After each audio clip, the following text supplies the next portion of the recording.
Of course, thank you. Well, good evening and welcome to the September 8, 2022 study session of the Boulder City Council.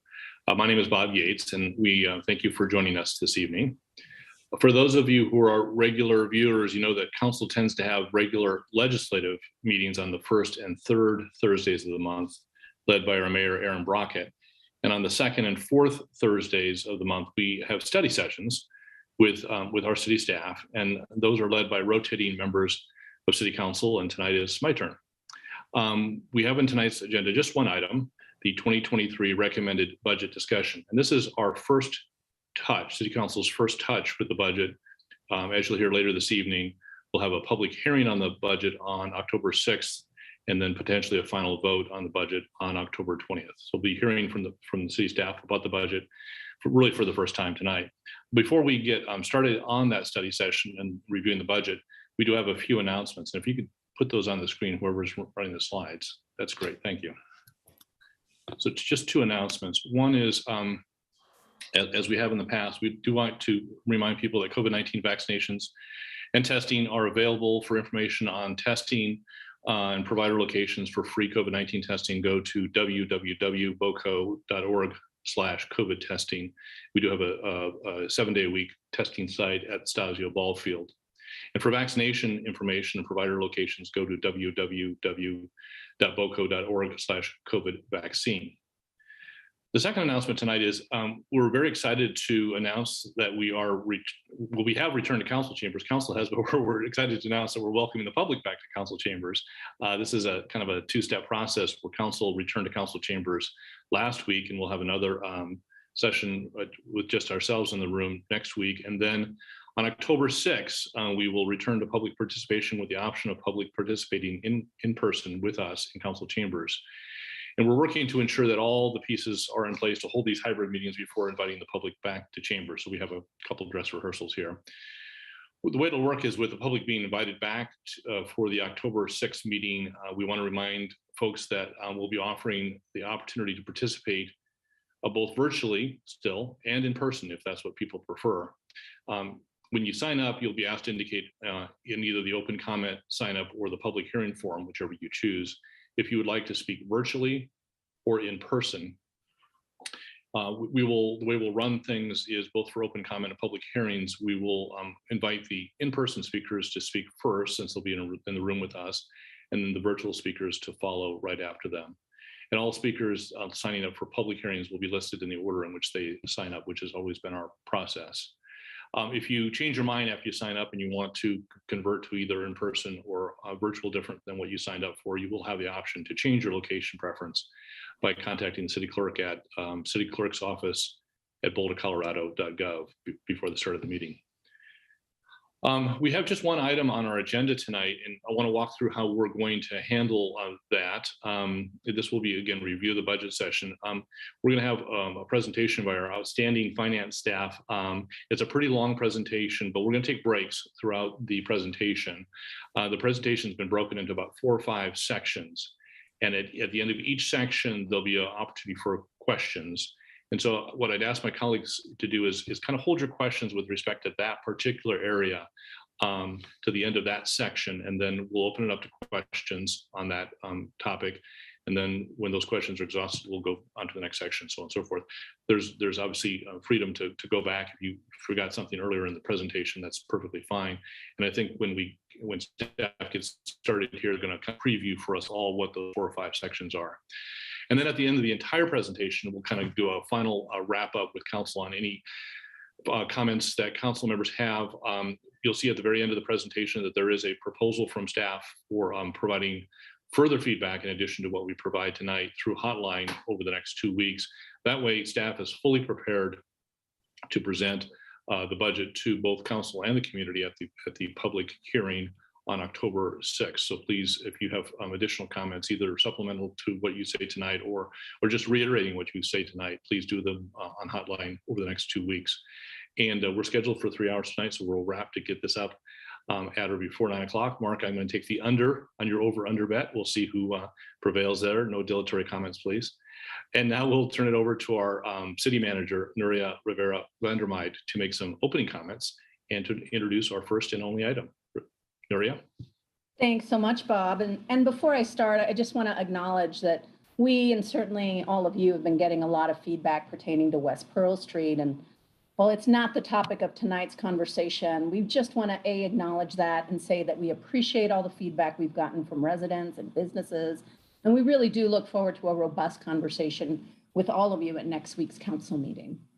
But for tonight, we're really appreciate the opportunity to present our recommended budget for the coming year, and excited really for you to hear the details, for you to ask questions of our great and talented staff, and to provide your feedback. Unlike last year, if you'll recall, which was largely focused on recovery, we are now in a place where we can be more proactive and thoughtful about how we leverage our resources.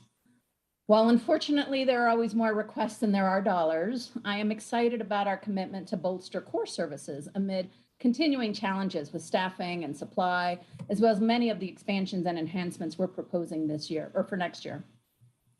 I believe the focus for the 2023 budget is simple. It's people. As an organization, a community, and a society, we have been through an incredibly challenging time. The needs are acute, and especially with our more vulnerable populations, much more basic than we have seen in Boulder in years past. Through innovative thinking, collaboration on complex issues, and our funding decisions, we have an opportunity to address fundamental safety and security needs, improve our community's resilience, lean into data-driven decision-making, and shore up the kind of programs and relationship building that connects those most in need with services. The ability to have this kind of positive impact is why I'm in public service broadly and local government specifically. And I suspect it's what motivates you as my partners on council as well. So a few overview remarks. The recommended budget we put forward to you today is $513.5 million overall, with an operating budget of $354.2 million, a general fund budget of $188 million, and a capital budget of $159.3 million. With these dollars, we are proposing nearly $34 million be spent on enhancements that we believe will allow us to better serve our community. I acknowledge transparently that this budget represents a significant increase in previous years. Part of this is because of a change in how we're structuring it by including affordable housing program dollars upfront. And the rest of the increase is largely due to improving sales and use tax revenue and the community approved extension of the Community Culture Resilience and Safety Tax last November. In creating it, we built on the commitment we made last year to lean into tough conversations about racial equity and make decisions whenever possible that help to address systemic oppression and lift the voices and experiences of communities of color. And I'm especially proud of this concerted effort. As always, our primary focus is on the public we serve, and much of the increased revenues will be allocated in outward-facing ways and hope to highlight the priorities you all gave us at the start of your council term. Some of the areas of emphasis include wildfire risk mitigation and emergency response, non-law enforcement response, homelessness services and case management, safe and managed public spaces, and some key infrastructure investments. I'll expect we'll get into the particulars this evening about the strategies, programs, and funding planned in these areas. These priorities areas represent the passions and interest of our community and are areas where Boulder has a chance to demonstrate its creativity and commitment to equity and leadership. I'd be remiss if I didn't say that as city manager, I want to highlight that I'm also prioritizing inward-facing expenditures. My recommendation today reflects a core philosophy of the city organization to invest in its employees through competitive wages, total compensation strategies, staffing additions to balance capacity, and restorations of professional development and training opportunities. There is nothing more fundamental to our ability to meet community goals than our commitment to our city employees. And to that end, we're considering adding approximately 48 new FTEs to ensure that we are able to meet the expectations of our community and address council's top priorities. So as I close out, I'm profoundly grateful to all of our staff, but in particular, I want to call out our CFO, Cara Skinner, and our amazing budget team, led by Senior Budget Manager, Mark Wolf. As they speak today, I think you'll see that they demonstrate an incredible level of expertise, clear alignment with our shared values, and an acute understanding of the power our budget has in positioning us for successful positive outcomes for Boulder. So with that, I will pass it on to Cara. Thank you, Maria. I appreciate that. And Mark is going to pull up the presentation. And let me get my things organized here. So good evening, Council. Cara Skinner, Chief Financial Officer. And thank you, Maria. I really appreciate your words, but I'd also really like to join you in expressing my personal appreciation and gratitude to Mark for his extraordinary leadership, the finance budget team for, I know, their incredibly hard work, and also leaders and staff across the organizations who I know work really hard throughout the year and really carefully consider council and community priorities, and they examine and assess their operations and programs, and in many cases realigned their budgets and then looked to propose new programs or services. So we appreciate all the work that was done across the organization. But tonight we are really excited to share the proposed 2023 recommended budget with council and the community. To answer your questions and to get feedback, I want to note that Mark and I are here to answer questions, but very importantly, we have central budget staff and department staff on the meeting tonight. So we have a vast cast, as I would say, here to support you and respond to questions. So we will definitely be calling on them to add where appropriate. And how this will go is Mark and I will bounce back and forth for different sections of the presentation. And we're also really excited that Charlotte Husky, one of our principal budget analysts, is here to present the capital improvement program overview. So on to the agenda. We will begin with process and foundational budget concepts. Next, Mark will introduce us to the city's new online budget book and transparency portal, and share with council and the community how to navigate around the site to learn about the 2023 recommended budget. We have shared our enthusiasm for the new budget and transparency tool, and we have heard from council and the community that they are excited as well, but we also want to acknowledge it is a change, and with change, there's learning, adjustment, and improvements that we can make. The good thing is, because it's not a static document, we can add clarifying content to the online budget book, and we have done that since its release on August 26th. So we will continue to do that. So we appreciate your feedback and the community's feedback as well. Following that, we will provide an overview of the 2023 recommended budget, and importantly, the core and newer enhanced programs, services, and projects the proposed budget will fund. We'll do a high-level overview and share key themes and investments by goal area. Last, we will discuss some future budget and policy considerations. Next slide. And then next slide. So first, the council budget approval process started with the city manager's preparation of the recommended 2023 budget That was released, as I mentioned, to City Council and the community on August 26th. As a reminder, by charter, the budget must be adopted by December 1st. In October 1st and October 22nd, Council will formally consider an ordinance adopting the 2023 budget, an ordinance appropriating monies by fund. This is what is known as the Annual Appropriations Ordinance. And this ordinance gives the city essentially the authority to expend funds. It will consider a resolution setting the property tax mill levy. Will consider an ordinance setting fees that are established in city code if they are changing. So those are the 4 formal actions for October. We also note that appropriations lapse at the end of each year. And the only exception to that is for capital projects, and that is because of the nature of the projects and how long it takes to complete them, and funds that are already encumbered by a contract. So the appropriations are only good for 1 year, except for those exceptions. Last, as you have done twice this year, annual budgets are adjusted during the budget year through the adjustment to base process. The last thing that I'll note that's not highlighted on this slide is that in the 2023 online budget and in the presentation tonight, you will see that the city develops a 6-year capital improvement program. However, council only appropriates funding for the upcoming year or for 2023. So we just wanted to highlight that as well. Next slide. So the city's budget is the total budget across all of its 43 funds. And the annual appropriations ordinance that you'll consider in October appropriates or provides expenditure authority totals by fund.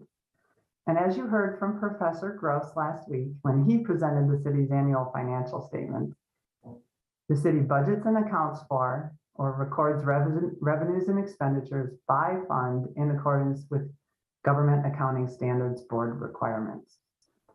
There are 3 types of funds you'll see in the boxes across the top. Governmental funds are in blue, and they are most of the government's general activities, and they're largely tax supported. The general fund is the first fund listed on the left, you'll see there.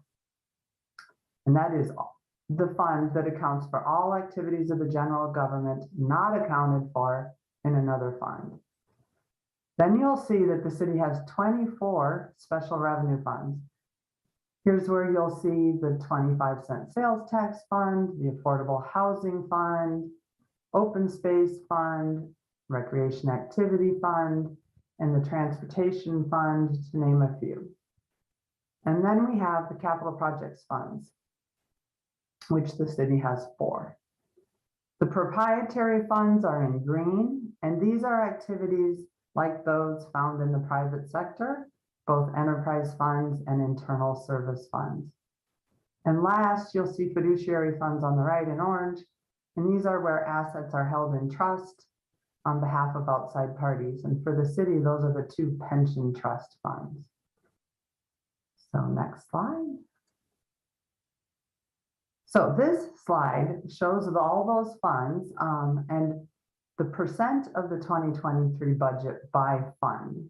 So you will see that the general fund makes up 45% of the total. So it is by far the largest fund. And we always note that it is the fund over which the council has the most discretion, as the other funds are dedicated to specific purposes. Next slide. So the next thing that we wanted to sort of foundationally cover are revenue and expenditure types. And we are going to be talking about these types quite a bit tonight. So ongoing revenue are taxes, and some examples are sales and use tax, property tax, accommodations tax, charges for services such as utilities charges, recreation program charges, development fees and permit fees. And then intergovernmental revenue is federal and state revenue that's shared with local governments. And these are largely formula driven. And some examples are Department of Transportation grants, housing and urban development grants, state vehicle registration fee revenue, gas tax revenue, and lottery revenue.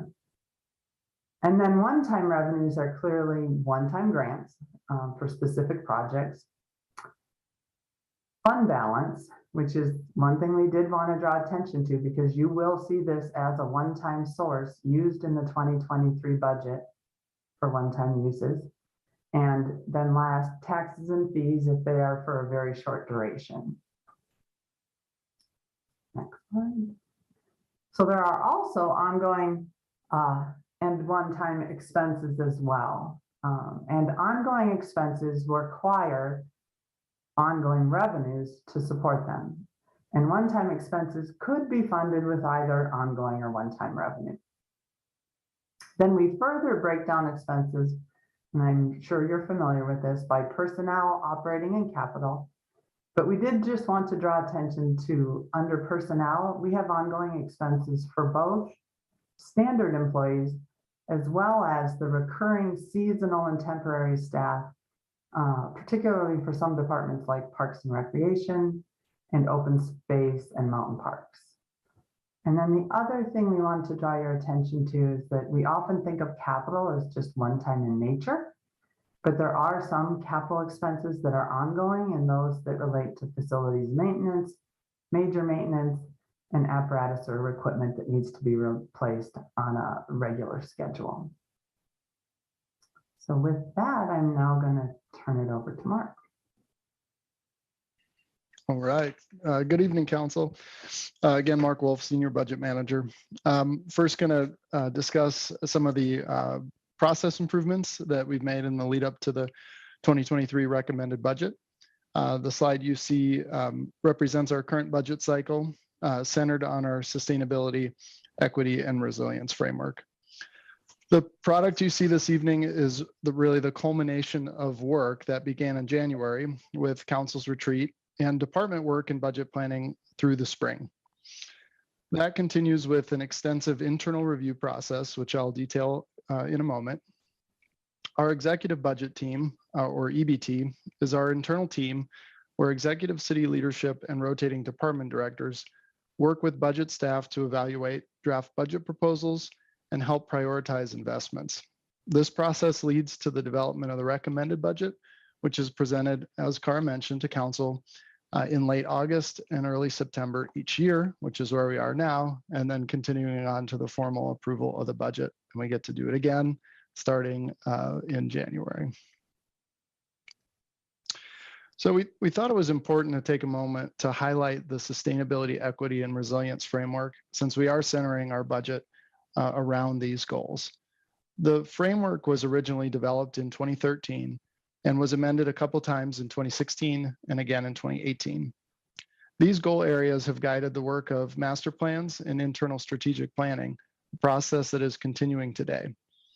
The goal areas of safe, healthy, and socially thriving, livable, accessible and connected, environmentally sustainable, responsibly governed, and economically vital form the basis for how our budget is aligned today.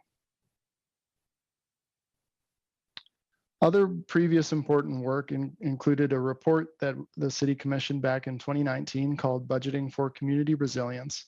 This report highlighted the need for the city to improve the use of metrics in making budget decisions. Beginning last fall, we began adapting some of these strategies to where the organization is at today. This began with orienting our programs and projects around those goal areas, something that you'll see throughout the presentation of the budget, both in the online budget book and this evening. I'll expand on our decision-making framework in a moment, but I just wanted to point out that we feel really good about the improvements made and how that process led to ultimately the final package that you're seeing this evening.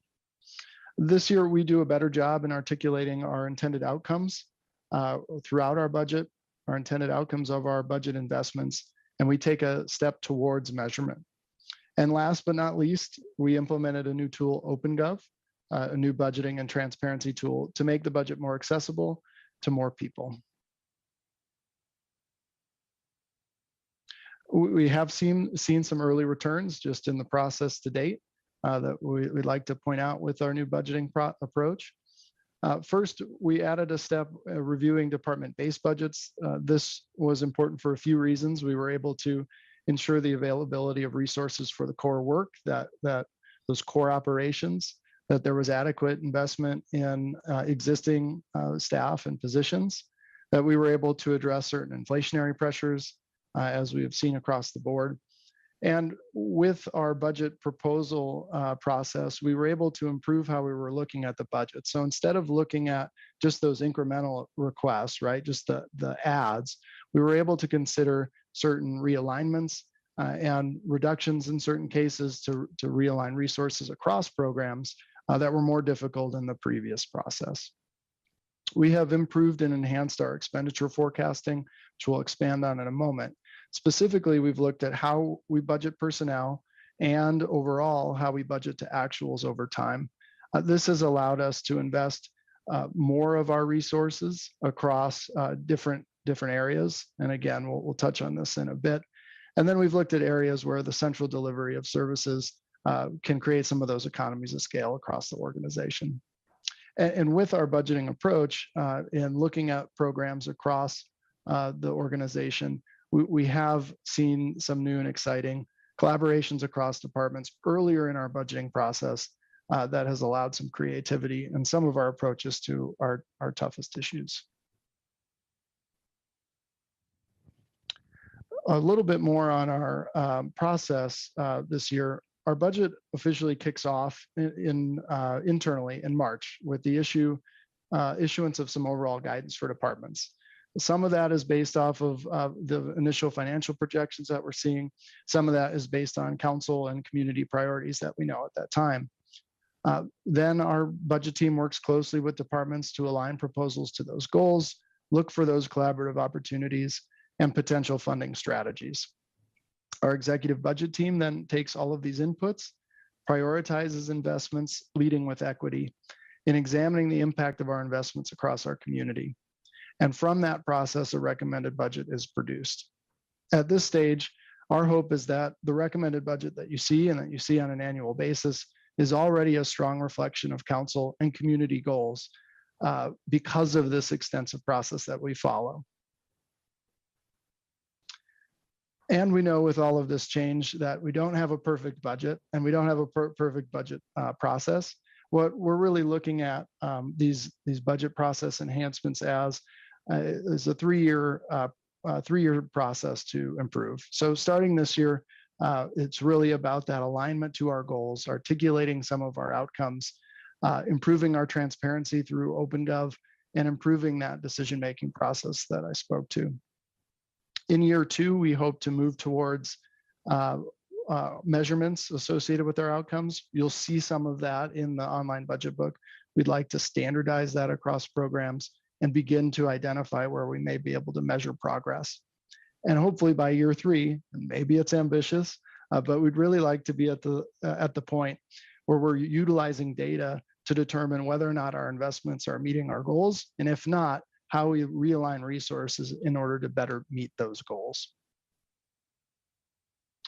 So if you bear with me for a moment, I'm going to pop into OpenGov. I won't spend a ton of time, but we thought it was important for community and council just to see the platform if they already haven't done that. So I'm going to share another screen, and hopefully now you have the budget page in front of you. Okay, great. So I'm starting on the city budget page, just to say that this is how you can access our 2023 recommended budget homepage by getting to our city budget page. You can simply search for budget in the city's homepage, and you'll get here where you can click on the 2023 recommended budget homepage, which takes you directly to OpenGov.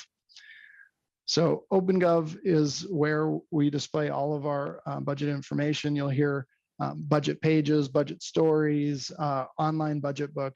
When we're referring to those types of terms, it is within this online portal for our recommended budget. There's a few links on the homepage that we thought were helpful to review the budget. The first is this budget in brief section.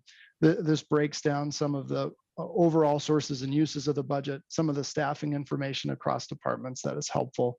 That is information that we present every year within the budget. Over here are two different types of ways to present the information that we find really exciting. Starting with budget highlights, these are a number of different areas that we'll cover this evening.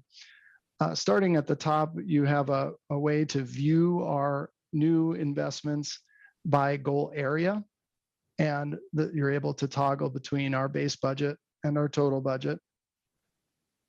And then further down the page, you're able to see some of a summary of the key investments with links to the specific program pages where you can get more information. Back on the homepage, the operating budget by goal area, which will have a section of the presentation this evening, shows the budget in a slightly different way that breaks down investments by goal area with a short explanation of each goal area, some new investments and some continuing investments, to give you a sense of how we are orienting those investments around those goal areas. And last on the homepage, I'll touch on is at the bottom of the homepage is a more traditional table of contents. This is where you can access individual department pages, in addition to our capital improvement program summary and department CIP pages. We do have our detailed appendix here, including fund financials and other details that are always included within the presentation of our budget. And the last thing I'll point out on the left, we have added a link to our quote transparency portal, which is where all the data lives that is behind this budget presentation. So if you are interested in that level of detail, there are some helpful tips on this transparency portal page where you'll have access to those more detailed reports. So a number of different ways to interact with the budget at different levels of detail depending on your interest.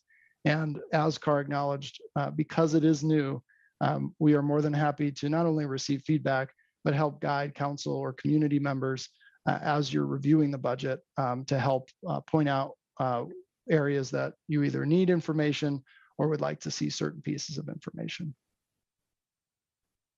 Okay, now I'm going to go back to the presentation, and always happy to go back in OpenGov if council does have questions, but thought we would share most of our information this evening within PowerPoint.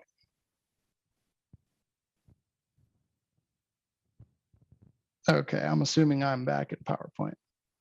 This is a good thing. And I get to hand it back over to Carl.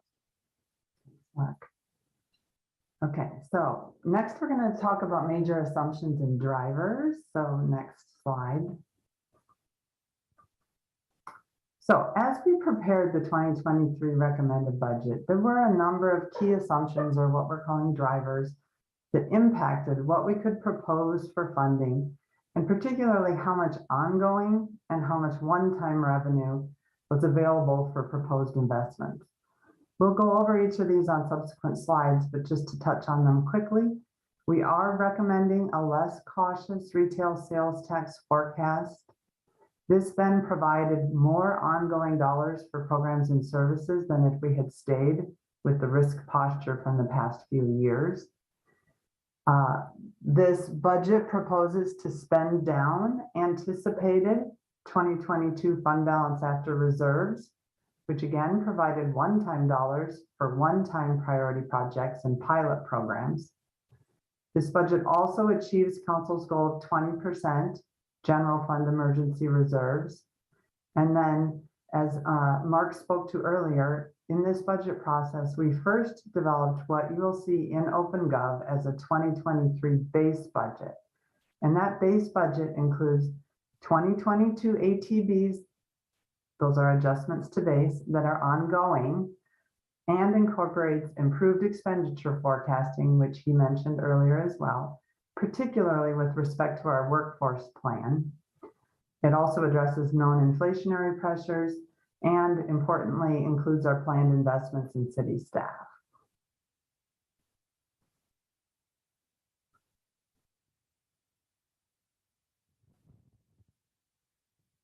Okay, so sales and use tax, that first assumption or major driver. This is to sort of set the context for that discussion. This slide shows 2023 sources across all funds, and you'll see that sales and use tax is 38.7% of the total.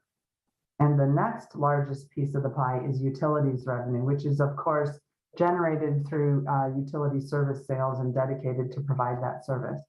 And then the next slice of the pie is property tax. So sales and use tax is the most significant source of revenue for the organization. Next one. Then I'm handing it over to Mark. Yeah, we'll keep it fresh tonight, Yeah. moving back and forth. So I'll talk a little bit about our sales tax forecast. Because of that reliance on sales and use tax, the assumptions we make around sales and use tax forecasting have significant implications on what we can fund in the budget each year. As council is aware, we contract with CU Boulder Leeds School of Business to develop econometric models to guide our revenue projections. The inputs of these models include national economic indicators through Moody's Analytics, state and local economic indicators, and local sales and use tax data. What we get in return, the output every year, and again, this model is updated typically 2 or 3 times each year, is a range of possible outcomes. And so what we get is a low possible outcome, a high, and a medium, or what CU considers to be the most likely. And what I'll do is touch a bit on our process to get to what we're recommending this year, which is budgeting at the medium level. What council will remember going back to early 2020 is that we utilize the average of the medium and low ranges, again, to be cautious in coming out of or really during the pandemic. And so as we've, I won't say emerge on the other side, but gotten to the point where we're in this endemic nature of COVID, we have looked at revisiting this medium-low assumption. The bottom line is that we've performed extremely well compared to the model over the past 2.5 years. We did detail that performance with the Financial Strategy Committee and have those slides available if there's interest in time to elaborate. For this slide, I'll point out that the second column is the 22 revised number. That is our revised projection based off of the latest medium projection from CU. So what you'll see is that that's a pretty significant jump over our 21 actuals. However, we're currently trending slightly above that medium threshold in 2022. The next 3 columns show the difference between the different projection levels in 2023, starting with medium low in the middle. So again, that was the what we used back in 2020 and 2021. If we used a slightly more or a slightly less conservative model, an average of an average, if you will, that would be the middle bar there, the 4th bar, and then the last is the medium. Based on the caution that is built into CU's model, the Moody's scenario that is within these assumptions assumes a mild recession in 22 continuing through 2023. We believe it's prudent to budget at that medium level, that last bar on the right for 2023. There are risks that remain. Certainly inflation continues to be a concern, and we will continue to monitor those sales tax collections. But at this point, we believe it's prudent so that we can invest those resources across the community to budget at that medium level in 2023. And I'm handing it back over to Cara to talk about reserves. Thanks, Mark. So emergency reserves, general fund emergency reserves, that is a key financial policy decision, and it's really important to provide flexibility, and as noted here, to buffer against shocks and other risks. So the Government Finance Officers Association recommended best practice is that cities should hold a minimum of 16.7%, which really represents 2 months of operating expenses. And that they should increase that reserve level goal beyond the minimum based upon the city's specific risk factors. So the risk factors that the city considered when developing the 20% goal included that we are quite vulnerable to extreme events such as flood and fire, both of which we have had quite significant experiences in the last 10 years. Revenue source stability, that is the dependence on volatile revenue sources. And again, I think it's clear that with our reliance on sales tax and our experience during COVID, that this is an example of how vulnerable we can be. And then another consideration is with regard to reserve levels is that ratings agencies consider reserve levels when determining bond ratings. And those bond ratings then in turn affect interest rates on debt that you might issue, and then ultimately those debt service payments. So the city does have plans to borrow for capital investments in the future. So this is something of significance to consider. Last, another consideration is other funds dependency on the general fund. And that can be essentially that the general fund provides some support or subsidy to other funds. And examples here is support to the Recreation Activity Fund and the Planning and Development Services Fund. And then also often cities consider the general fund the backstop for all of its other funds. And so that is something to consider given how many different special revenue funds we have. So taking all of that into consideration, the council has had a goal of 20% reserves or approximately 10.5 weeks of operating expenses. And that is included in the 2023 recommended budget.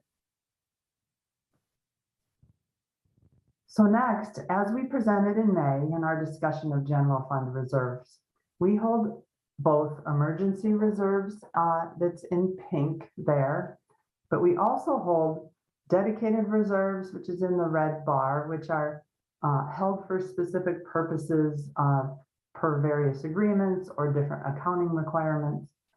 And then there is a portion of our fund balance that's called fund balance after reserves. So the total fund balance is made up of emergency reserves, dedicated reserves, and then fund balance after reserves. The 2023 budget plans to draw down the anticipated fund balance after reserves and use that as a source of one-time funding to fund priority pilot programs and projects. And we will be talking more about that even throughout the night. But so this is a one-time source of revenue to program those dollars into high priority pilot programs and projects. Next slide. Back to Mark. All right, now quickly touch on our base budget in 23 compared to the 22 approved. This is really just to hammer on the point that we made many different mid-year adjustments in 22, more ongoing adjustments than we normally do in the mid-year cycle. And again, the reason for that is to address certain demand on our services and also continue the recovery as an organization. Our base personnel numbers are up about 7.3% over 2022 budget. That reflects those new staffing investments and the investment in competitive wages in our existing staff. There are other factors that drive the increase of the base budget, including debt service and our property and general liability insurance premiums. There was a $1 million increase in our annual premiums for property and general liability. It's about split 50-50 and the increase across those two, driven by both local and national factors. Think climate change and some of the incidents that we've had in the region. And on the general liability side, some local factors related to settlements and the national atmosphere as it relates to primarily policing and when we're talking about general liability. And lastly, some other inflationary pressures, both on contractual obligations that we have and some of our planned capital expenses. And I believe we are breaking for the first time. Well, thanks, Cara, and thanks, Mark. That was really great foundational information. And I know for some council members, this will be your first budget cycle, so I think it was real helpful for us to get on the same page on foundational information. in a few minutes after we do this first round of questions, we will be going into the overview of the budget, some highlights in the budget, and focus on some goal areas. But I wanted to pause here and see if there's any questions from council members about the foundational information and the assumptions that Cara and Mark just laid out.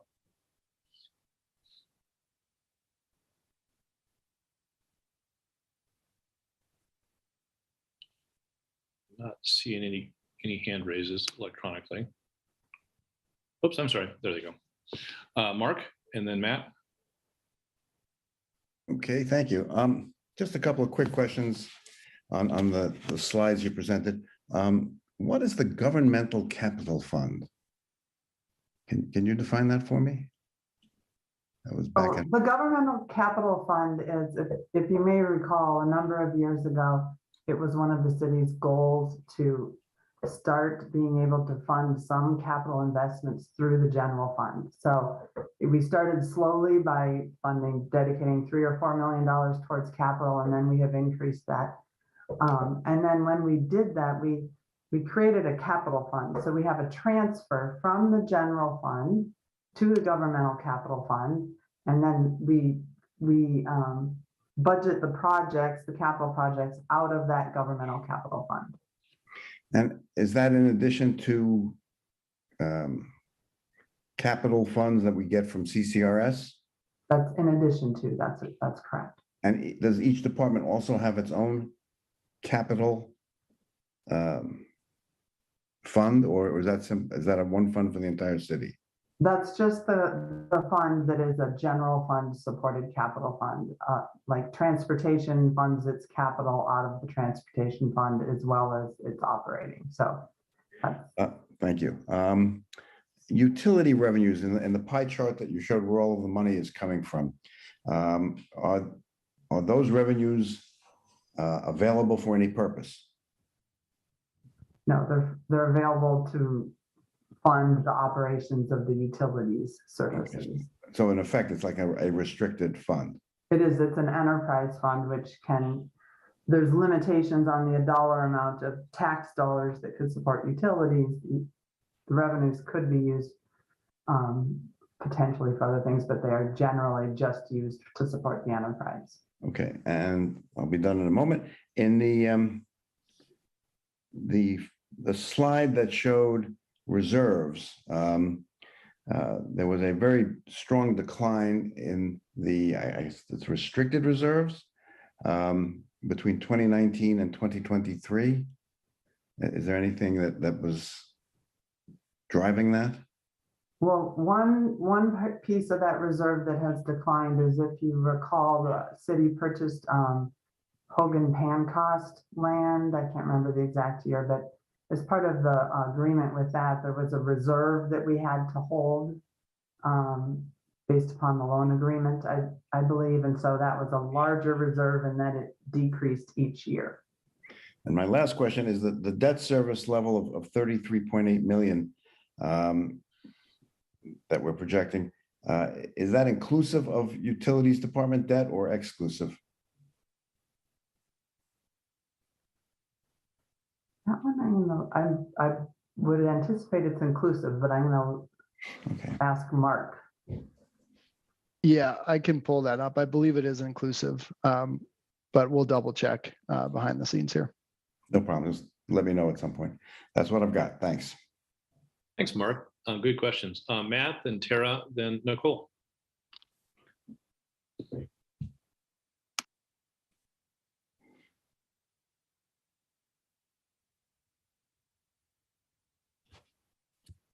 Sorry, I was muted. Tara, go ahead. Your hand was up before me, so I want to let you get a crack at that, and then I'll follow up after you. You are so nice. Really sweet of you, but I never mind going last. My internet froze during the discussion. I think it was Mark, of drawing down funds. Do you mind explaining that? Are we doing it is the whole concept of what we're doing with drawing down funds different than previous years in regards to pilot programs and such? Or? I would say it's standard practice to fund one-time expenses from that fund balance after reserve. Because of the uncertainty in our projections over the last couple of years, we have seen a pretty substantial fund balance after reserve compared to pre-COVID. And we have invested those in one-time needs. We did that pre-COVID as well, especially in capital-related expenses. I think what is a bit unique this year is trying to fund some of the pilot programs that we'll talk about with those one-time funds, knowing that there's ongoing funding implications.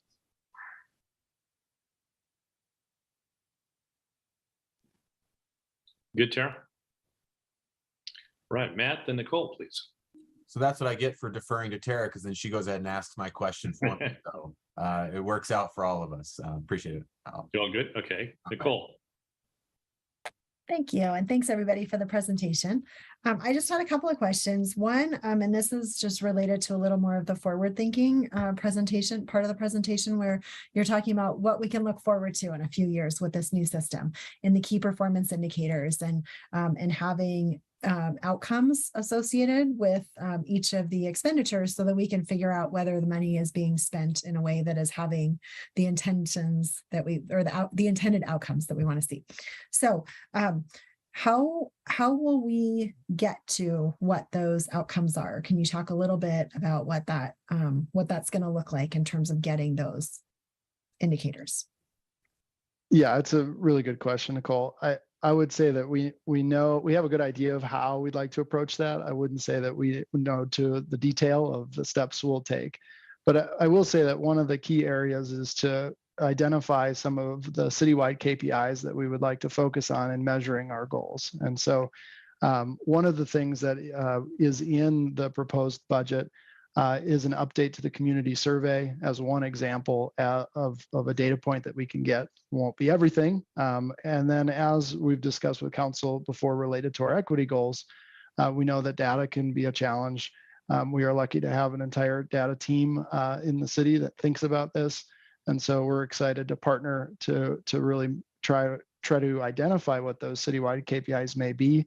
And hopefully over the course of the next, I'd say maybe 18 to 24 months, we begin to see some of those meaningful measurements that can inform progress across all of the different programs that you see within the budget. So it'll be iterative and it won't be perfect, but hopefully by next year, you start to see some of those indicators alongside of our intended outcomes for all of our programs. Awesome. I think it's gonna be so incredibly valuable to me as a decision maker, I imagine, for the entire community. So thank you for that. My other question was just around, so sometimes I see the revenues shown without utilities in there. And one of the points that I think is just so important for all of us, and I think for the community to understand, is how big of an impact sales tax has on our budget, and that's where most of our revenues are coming from. And so I was wondering if you could just talk through what are the three biggest contributors to our revenues and what the percentages are without the utility there, just because utilities kind of feels like its own beast off to the side, generating its own revenue and everything. Mark, do you even have that, I think? I don't have a back pocket, but I think we actually have it in OpenGov. So I'm just scrolling through really quick and I'll find it. Again, showing the benefit of OpenGov as well. So nice work there. All right, pulling it up now.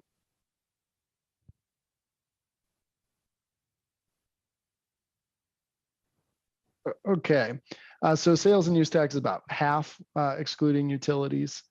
Property tax is at 15%. And then there's a number of different charges for services, development and impact fee, license permit and fines that make up the balance. There's some miscellaneous grant revenues, et cetera. But I think to your point, sales and use tax, half, property tax, 15%. That's really the significant portion of our revenues, excluding utilities. Great, thank you so much. Thanks, Nicole. Matt. Since my question got asked, I'm going to make just a quick comment that I just want to sort of echo where Bob was, but I just want to compliment staff on migrating to open.gov. Going from a resident trying to follow the city budget on a PDF to now having a more interactive tool is a massive improvement. So I just, wearing both of those hats within 2 budget cycles, great job. And I know that you guys are going to continuously modify and improve that portal, but it's awesome to be able to fall down the rabbit hole, so to speak, if you so choose to go down that depth, but also have the high level at your fingertips. So I just want to say thank you for having it good for any level of interest in our city budget and making it interactive. I think you guys, I know the hard work it went into it, but thanks, and I appreciate seeing the product in this fashion. So thank you guys, great job. Thanks for Matt for that. We had a financial strategy committee meeting for members of council with staff a couple of weeks ago, and we talked about geeking out on the budget. And I think everybody on this council is to some extent a budget geek, and we like to drill into the numbers and have the data. So I think we all appreciative of all that background, and thanks to staff for doing a great job. Any other questions on this foundational work before we actually move into the substance of the budget? Just to confirm, Bob, that that was all inclusive on the debt service related to Mark's question with utilities. Great, thanks, Mark. Thanks for the question, Mark, and thanks for the question answer, Mark. Let's go into the second of our 4 sections tonight. This is the actual budget overview.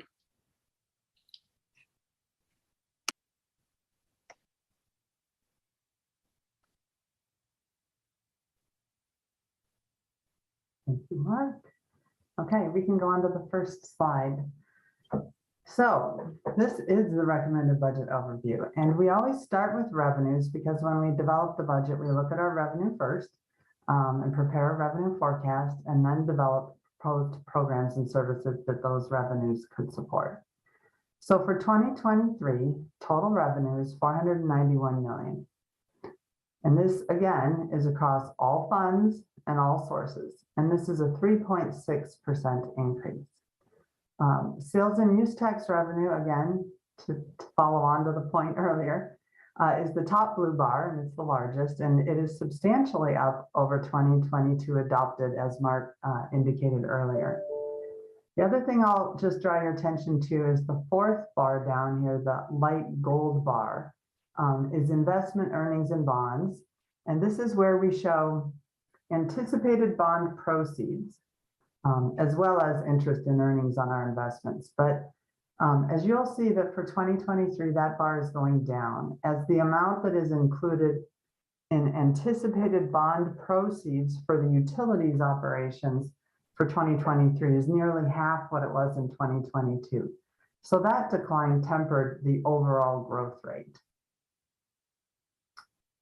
So next slide. So here we have the expenditure overview, or the expenditure total is typically what we refer to as the total budget, because this is the total amount that we're going to be spending. And this is the $513.5 million package. And it, again, is across all funds. And this is up 11% over the adopted 2022 budget. Now, you might be thinking that revenues were not up that high. How can the expenditures be up that high? And the difference is what we have been talking about with regard to one-time revenues. And one of those one-time revenues is a draw from fund balance. And that net draw is $22.5 million. So what are we drawing from? We're drawing from the general fund, which we've talked about earlier. And we do have that planned draw of around 8.7 million from fund balance after reserves. And again, we're doing that to advance some priority projects and pilot programs. And one of the other significant draws is for CCRS, or Community Culture Resilience and Safety Tax. And the reason there's budgeted a draw for 2023 is when this was voter approved last November, in March, we did an initial appropriation for some 2022 revenue. And then we did a little bit more in the first adjustment to base in May, but we did not appropriate all anticipated 2022 revenue. So that revenue has been accumulating and will fall to fund balance at the end of 2022. And then we are planning to appropriate all of that in 2023. So that is considered a draw from fund balance. Since it was generated in 2022, will fall to fund balance, and then we are going to appropriate that for 2023. And then another final example of draws is in the Governmental Capital Fund, which we talked about earlier, is the general fund supported capital fund. We are budgeting a draw from fund balance from that fund because we have been accumulating some dollars in that fund as well for large projects. So we're drawing down some of those dollars we've been accumulating. So again, overall, a $513.5 million package. It does include those base budget increases that Mark spoke about. And of this increase, 6.3% was in the base budget. Next slide. So this slide, I acknowledge, has a lot on it, but hopefully you can bear with us. We do acknowledge that the dollars, because they are to the exact dollar, create a lot, but we wanted to be efficient and pull these right out of our OpenGov system. So this slide shows total uses across all funds again and by department. And the left side is total uses.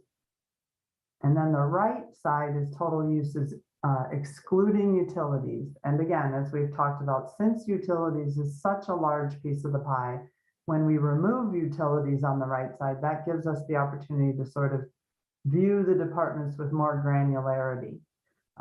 So you can see there that overall, the largest is utilities, and that is followed by transportation and mobility, police, housing and human services, fire rescue, parks and recreation, and then open space and mountain parks.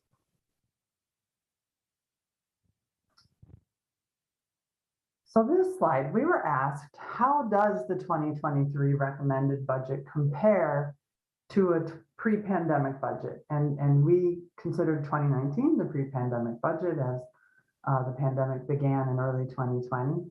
And then how does it compare to a pre-pandemic budget when adjusted for inflation? So this chart is trying to demonstrate that. And we'll note that this is a comparison for just the operating budget, since capital budgets can go up and down quite significantly depending upon large projects. So the purple bars in this chart are the annual approved budget, however, with 2023 being the recommended budget. And then starting with 2019 annual budget on the left, we then grew that 2019 operating budget by inflation each year, and that is captured in the light blue bar. So the light blue bar is the 2019 approved budget escalated by inflation. So you see, if you get to 2023, that even with the large increases that some may perceive for the 2023 budget, our 2023 budget is still not keeping up with inflation, because the purple bar is below the light blue bar.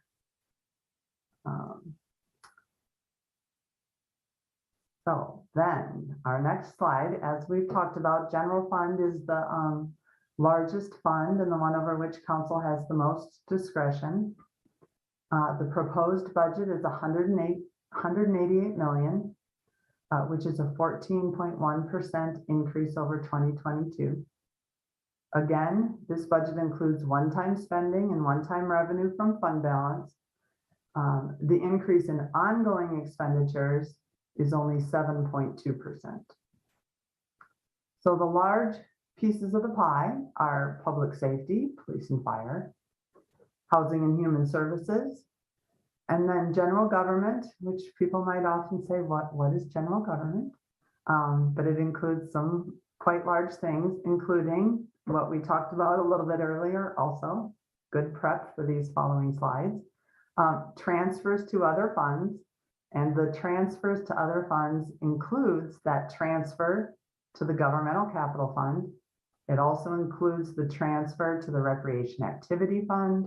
We transfer some dollars to the Affordable Housing Fund and the Planning and Development Services Fund.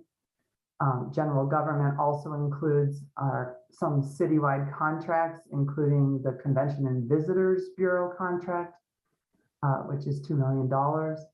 It includes all of our citywide insurance charges, and it also includes debt service that is general fund funded.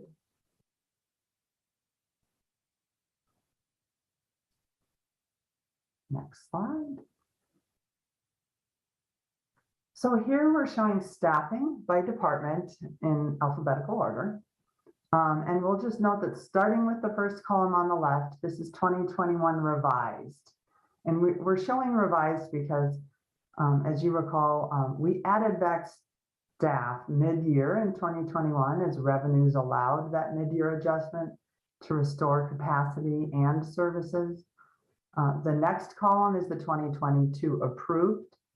And then again, we are showing a 2022 revised because this year, again, as revenues are allowing, we thought it was really important to again restore capacity and to enhance capacity for council priorities. So then in the fourth column, you'll see the 2023 additions. So we are adding just over 46 positions. And I'll draw your attention to, or we would highlight library with a total addition of 11, which includes staffing for the North Boulder Library. We'd highlight fire rescue, which has an addition of 4 positions, including 3 firefighter positions. And then we'd also highlight planning and development services with an addition of 6.75 positions, and parks and recreation with an addition of 5 positions.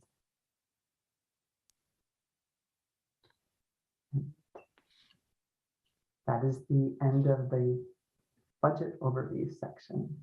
Thanks, Cara. Thanks, Mark, again.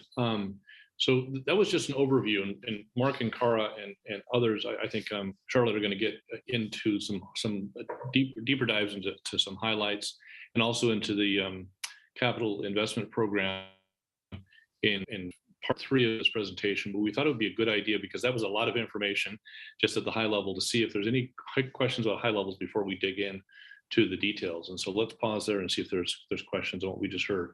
So we'll start with Aaron and then Mark.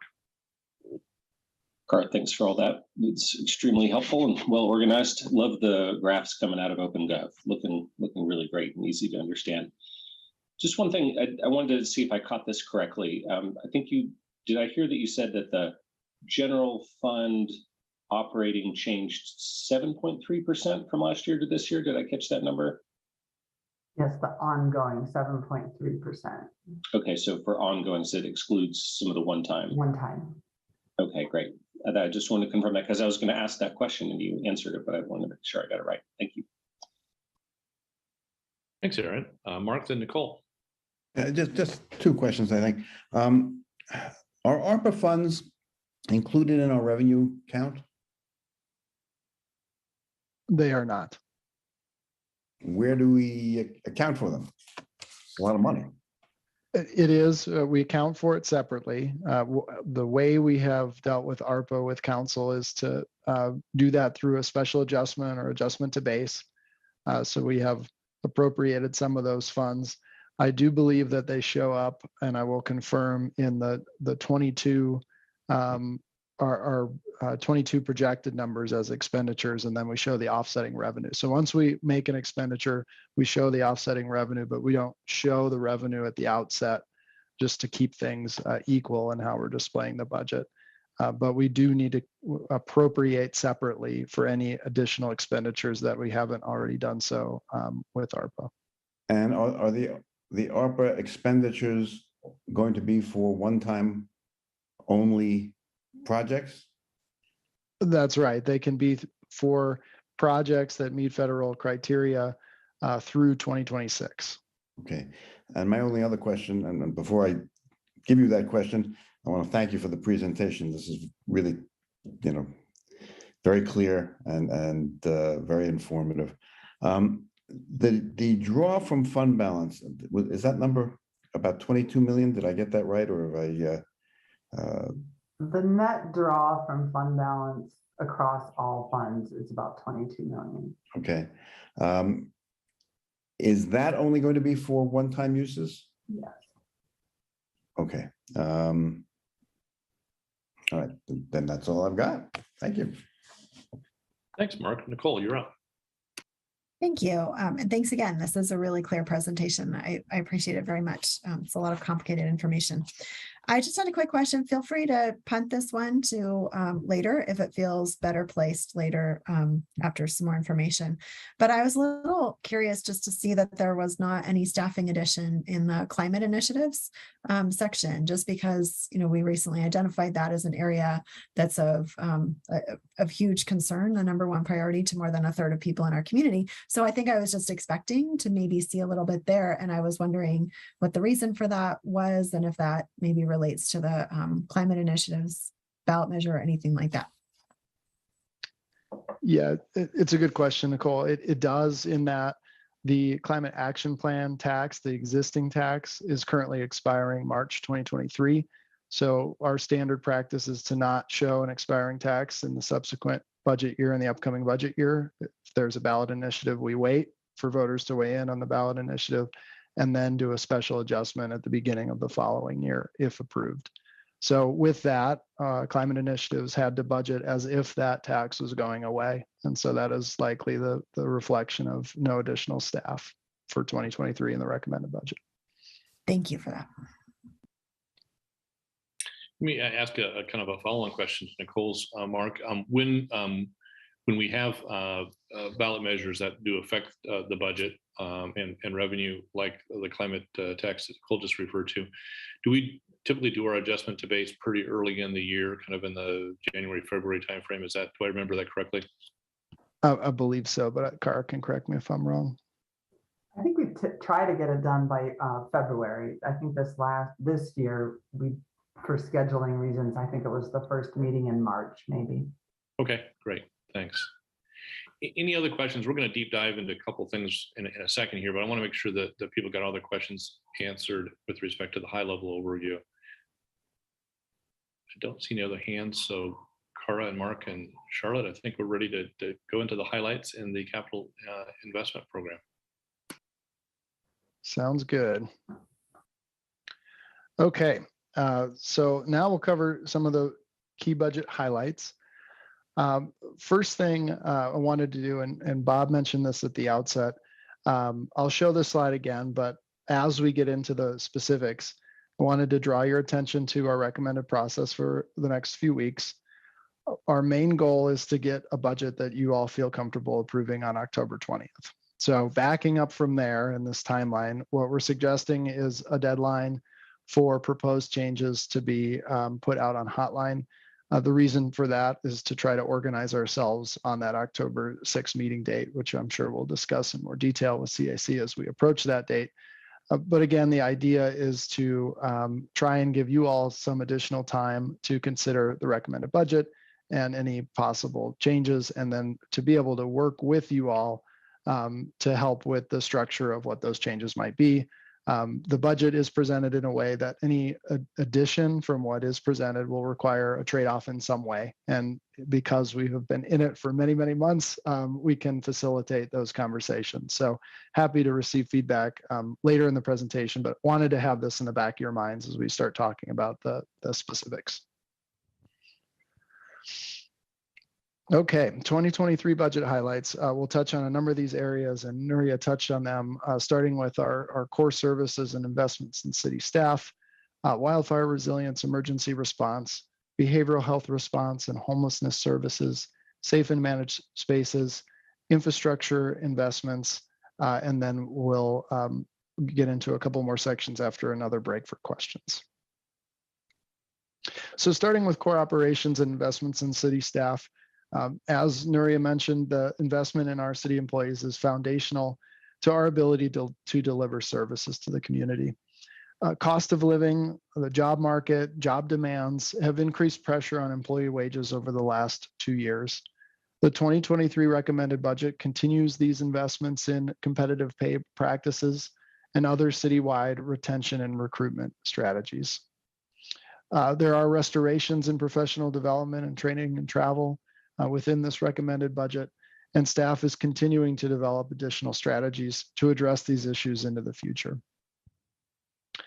We do tend to talk about the new in our budget process, but we thought it was really important to touch on the continued core operations that are funded within this budget. Our base budget includes investments such as water resources and treatment, resources and stewardship in our open space and mountain parks, homelessness services, eviction protection and resolution through our EPRIS fund, patrol services, recreation and parks operations, library public services, older adult and family services, risk management, and many, many others, including the maintenance of our facilities.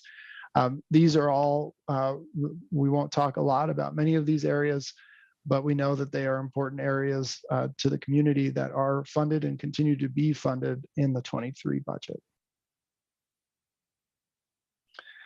Starting with one of our highlight areas, in Boulder, we have always been aware of the threat of natural disasters and have experienced loss.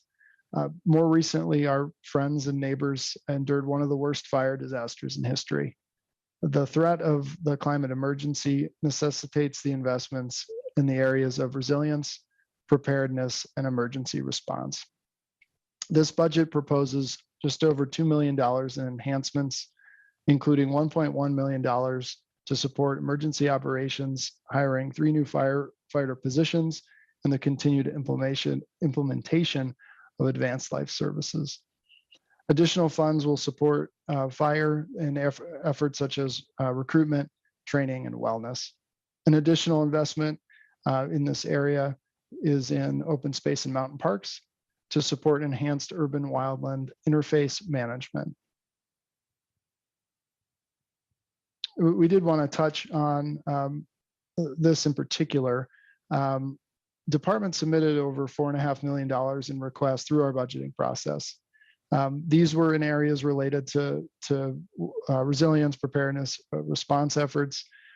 We also saw many in the areas of community outreach and education, land and property mitigation, and other response-related efforts. Simply put, the general fund is not in position to support all of these requests in 1 year, and many aren't appropriate for the one-time use of funding, as we've touched on earlier. The council recommended the new climate tax. We've mentioned the expiration of the current climate action plan tax in March of 2023. The new climate tax would replace that tax and the utility occupation tax. That is on the ballot in November. That tax, if supported by the community, would support at least $1.5 million in additional wildfire resilience efforts. And that continued prioritization of those types of efforts will continue after November if that tax is approved. We have discussed the 2023 budget as a people-centered budget. And one of the areas of focus is in trying new approaches in reaching areas of our community. This budget proposes $1.7 million in enhancements in homelessness solutions, behavioral health response, and takes some innovative new approaches in these areas. Starting with homelessness solutions, there's $750,000 to begin operations at a day service center. Capital costs are not currently included in the 2023 budget. That is not because we don't anticipate those costs. It is simply too early, at least at this stage, to understand what that facility might be in terms of a lease or own or rehabilitate an existing facility. And once those costs become clear, we'll be coming forth with a recommended funding plan.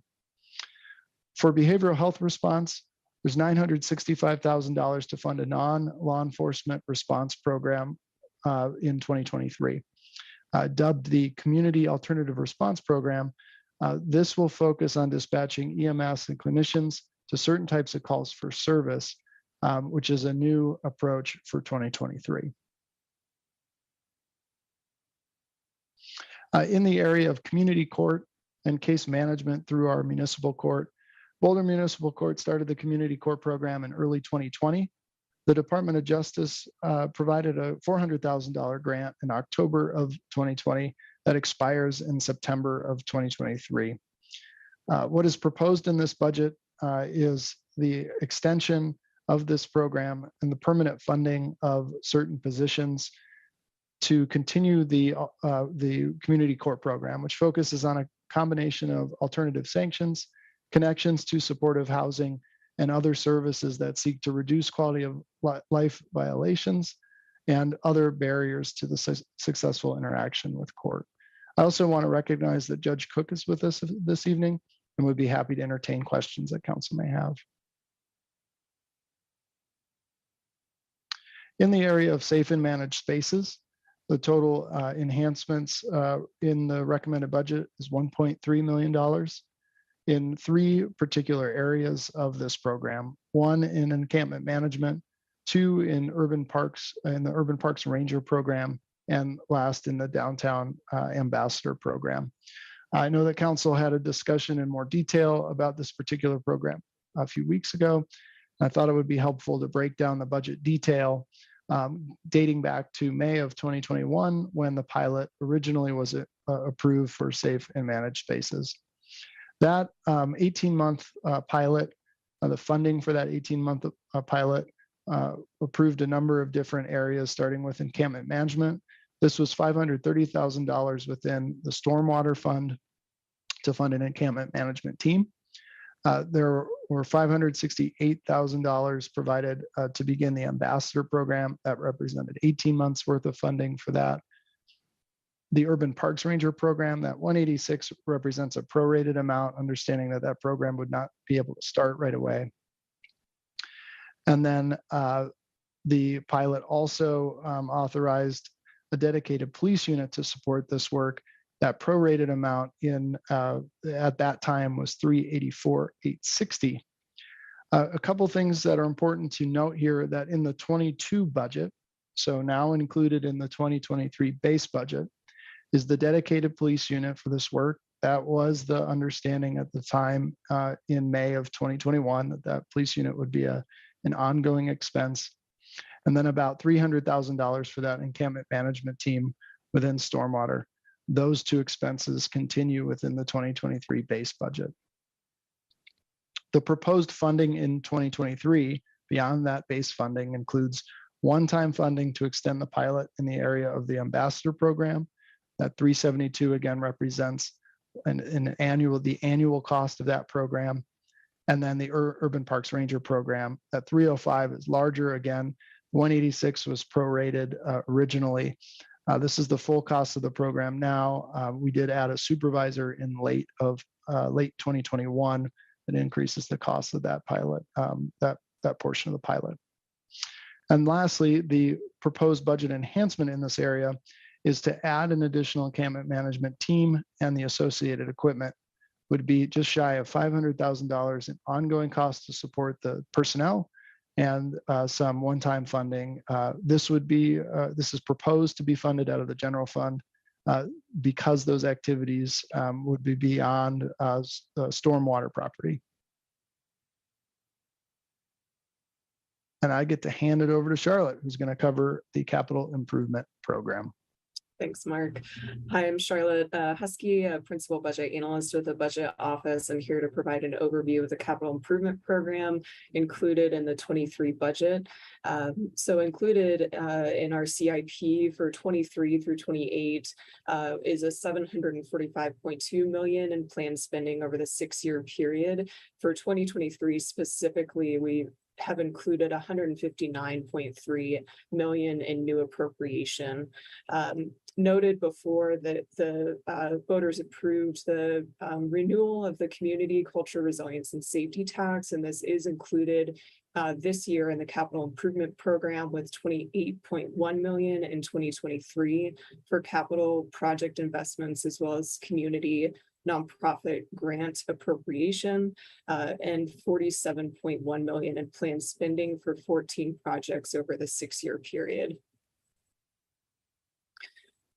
I'll walk through a couple slides breaking down the CIP over the 6-year period through 2 charts. This first chart is splitting up the CIP by department. We have a total of 8 departments that support and manage the CIP in this 23 through 28 6-year period. You'll note that utilities and transportation projects comprise over 70% of the CIP, and this is standard in the annual CIP that we bring forward to council.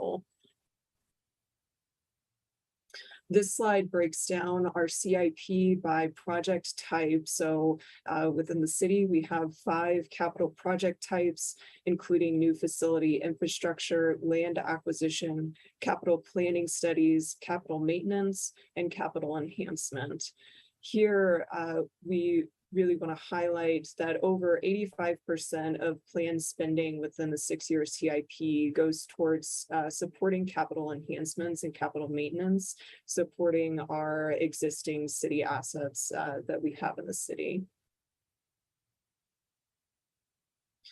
Providing some project highlights here included within our 23 capital improvement program. Fire Station 3, we will support this within the 23 budget through continued investment in relocation and replacement of Fire Station 3.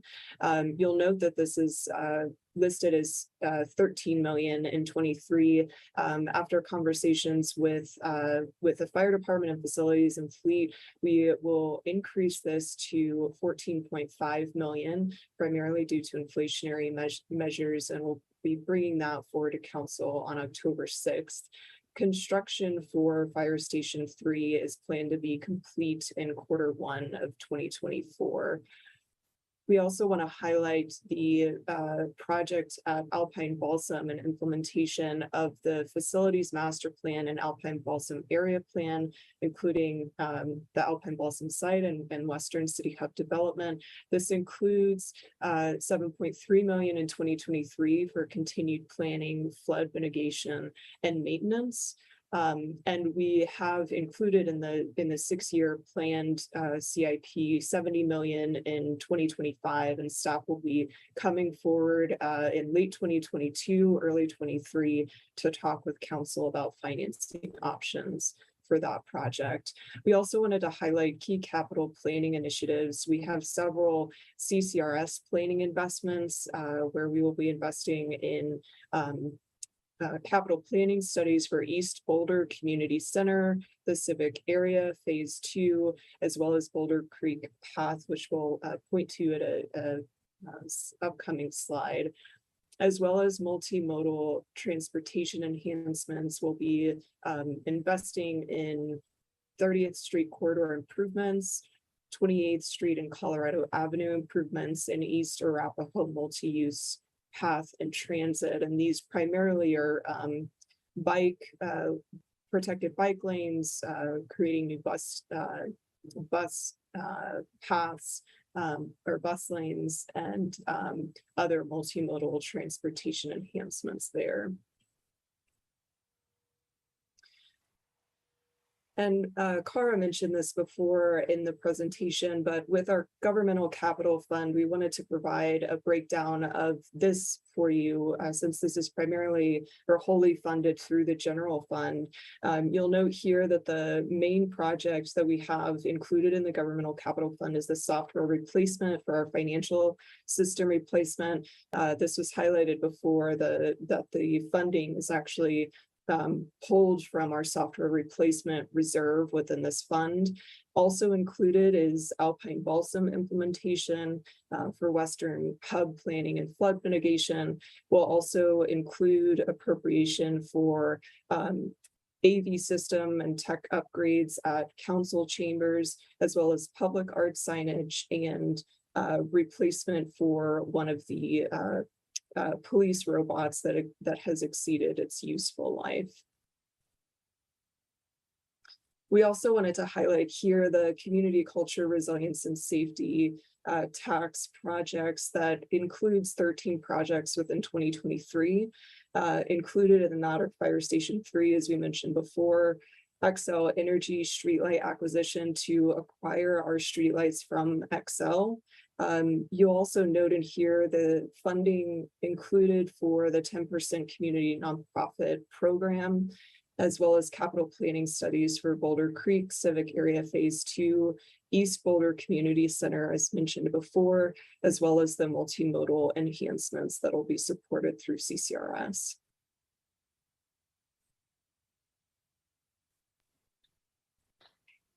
And I believe we'll turn it over to questions, and I'll hand it back to Mark. Thanks, Charlotte, and thanks, Mark, for that deep dive into some of the highlights in CIP.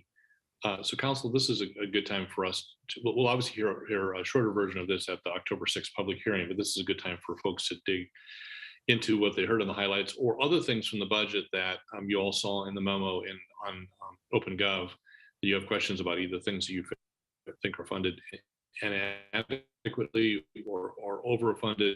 And we will, as Mark mentioned, we'll have an opportunity, all of us will have an opportunity to post our comments and questions on hotline over the next 2 weeks. And then we'll have an opportunity to drill into the budget once again at the public hearing. But this is a good chance to ask questions about what you just heard on highlights. So we'll start with Aaron and then followed by Rachel. So is there another segment to the presentation, or is that it?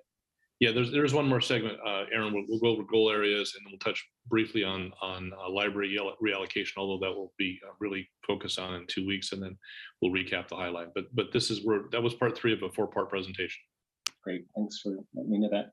So a few questions here. One was, I saw the capital project for the council AV renovation. So are we going to get like new microphones and such as part of that? I'm going to stall a little bit. I believe that is a part of the project, but looking for some friends to help specify. It's a detailed question, but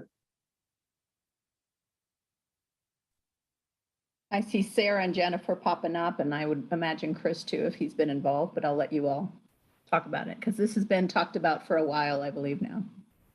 Yes, new mics and cameras are on the plans for that. Fantastic. I will just say, from being back in chambers last week, which was really wonderful in so many ways, except for the microphones. And I know our community had trouble hearing us too. So hopefully we can get state-of-the-art microphones that do not involve you having to lean all the way over every time that you speak. So that's fantastic. Other on the capital projects, there was a $750,000, I think, for pavement management. And is that, or no, it was in the CCRS funding. My question was, is that additional operations funding to improve our capacity in there? Is there capital there? Like what changes are coming to the pavement management project? So I can add and then can defer to transportation for additional context or details, but that is additional supplemental funding that is supporting their operating and capital budget within the transportation fund. So it's helping to augment their pavement management program through the $750 through the CCRS dollars. That was spot on. Yeah, thanks, Charlotte. Great. And Natalie, if you wouldn't mind maybe following up, no rush on this, but kind of maybe if there's any quantification available for how that increases capacity in that area, that'd be really interesting to know. We do have that information and we can definitely follow up with that. Fantastic. This is one of the things you hear about the most as an elected official, is about those potholes. So it's great to see that we're in the road conditions in general. So great to see we'll be making some progress on that. Last question I wanted to ask was in the area of the arts. So I know we've got some additional funding for public art coming up in this proposed budget. Was the funding enhancement in the arts sector was in, I think, specifically in the public arts area, which is exciting to see. But Matt, I see you popped up. Was there any thought to kind of some bolstering of some of the operating support? Because I know some of our arts organizations locally are still really struggling as they're coming out of pandemic conditions. Yeah, thank you. Matt Chizansky with the Office of Arts and Culture. And when we were taking a look at the cultural plan recommendations and what that meant for the grants program, the the existing grants programs, including the general operating support that you mentioned, plus the ARPA funds for operating support as well as support for artists over the next 3 years, we felt fully met cultural plan recommendations. And so the proposals that you see for public art were about filling in those gaps. So that's why that attention went there. Got it. Because can you remind us how much ARPA funding we have in this area for 2023? So I believe the total ARPA funding is about 913,000. And the majority of that is in the grants to support rehiring of arts administration positions that were lost during the pandemic. And so that's what stretches out over the next 3 years. So in the 2023 cycle, I believe about 300,000 of that gets spent, plus about 30,000 on artist workforce grants. Great. That's really helpful to understand. Thanks very much. That's all I got. Thanks, Aaron. Rachel, then Nicole, then Matt. All right. Thanks, Bob. Thanks, everyone, for the presentation tonight. My question is on, I believe we're calling it SAMP's Safe and Managed Outdoor Spaces Pilot Program. There was a slide in there that showed sort of last year's, for the first 18 months, expenditures, and included 384,000 police expenses, and then a line item, is that, if I'm following it correctly, and I apologize because I am sort of struggling to get fluent in OpenGov and be able to search for the things that I want to find, but I think it said ongoing expenses for policing for 1.3 million for the year. And I just wanted to understand, because my recollection from when we approved it was some of the police money was for like new cars for the people, for the police officers who are going to be patrolling or doing the outreach there, and maybe some one-time expenses. So just wanted to understand what that 384,000 was. Was that, was any of that the new cars? I saw separately in the police budget, there are 2 new police cars. So I assume that's separate and not the SAMP's budget. So can anyone speak to that? What we spent 384,000 on, I think, in the pilot period, and then what the ongoing 1.3 is? Yeah, thanks for your question, Rachel. I'll stall a little bit on the 384. I know that was specified in the adjustment to base memo, so maybe we can pull that up. I think you're right. It was for a combination of getting the staff in place. So some, I'm sure, training dollars and some one-time needs for new staffing. That $1.3 million figure is a combination of ongoing and one-time. I think it was, it may in the memo been incorrectly referred to as all ongoing. About $900,000 of that is the ongoing cost of the 6 dedicated police officers for that unit. And the rest, from the best we can tell, is related to those one-time expenses. The 2 vehicles that you reference this year is separate from the numbers that are on that slide. Okay, thanks for that clarification.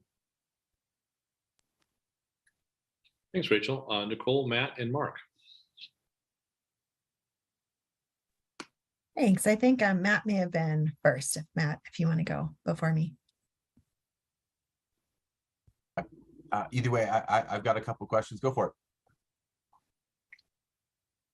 All right. And Bob, we're just asking questions now. Is that right?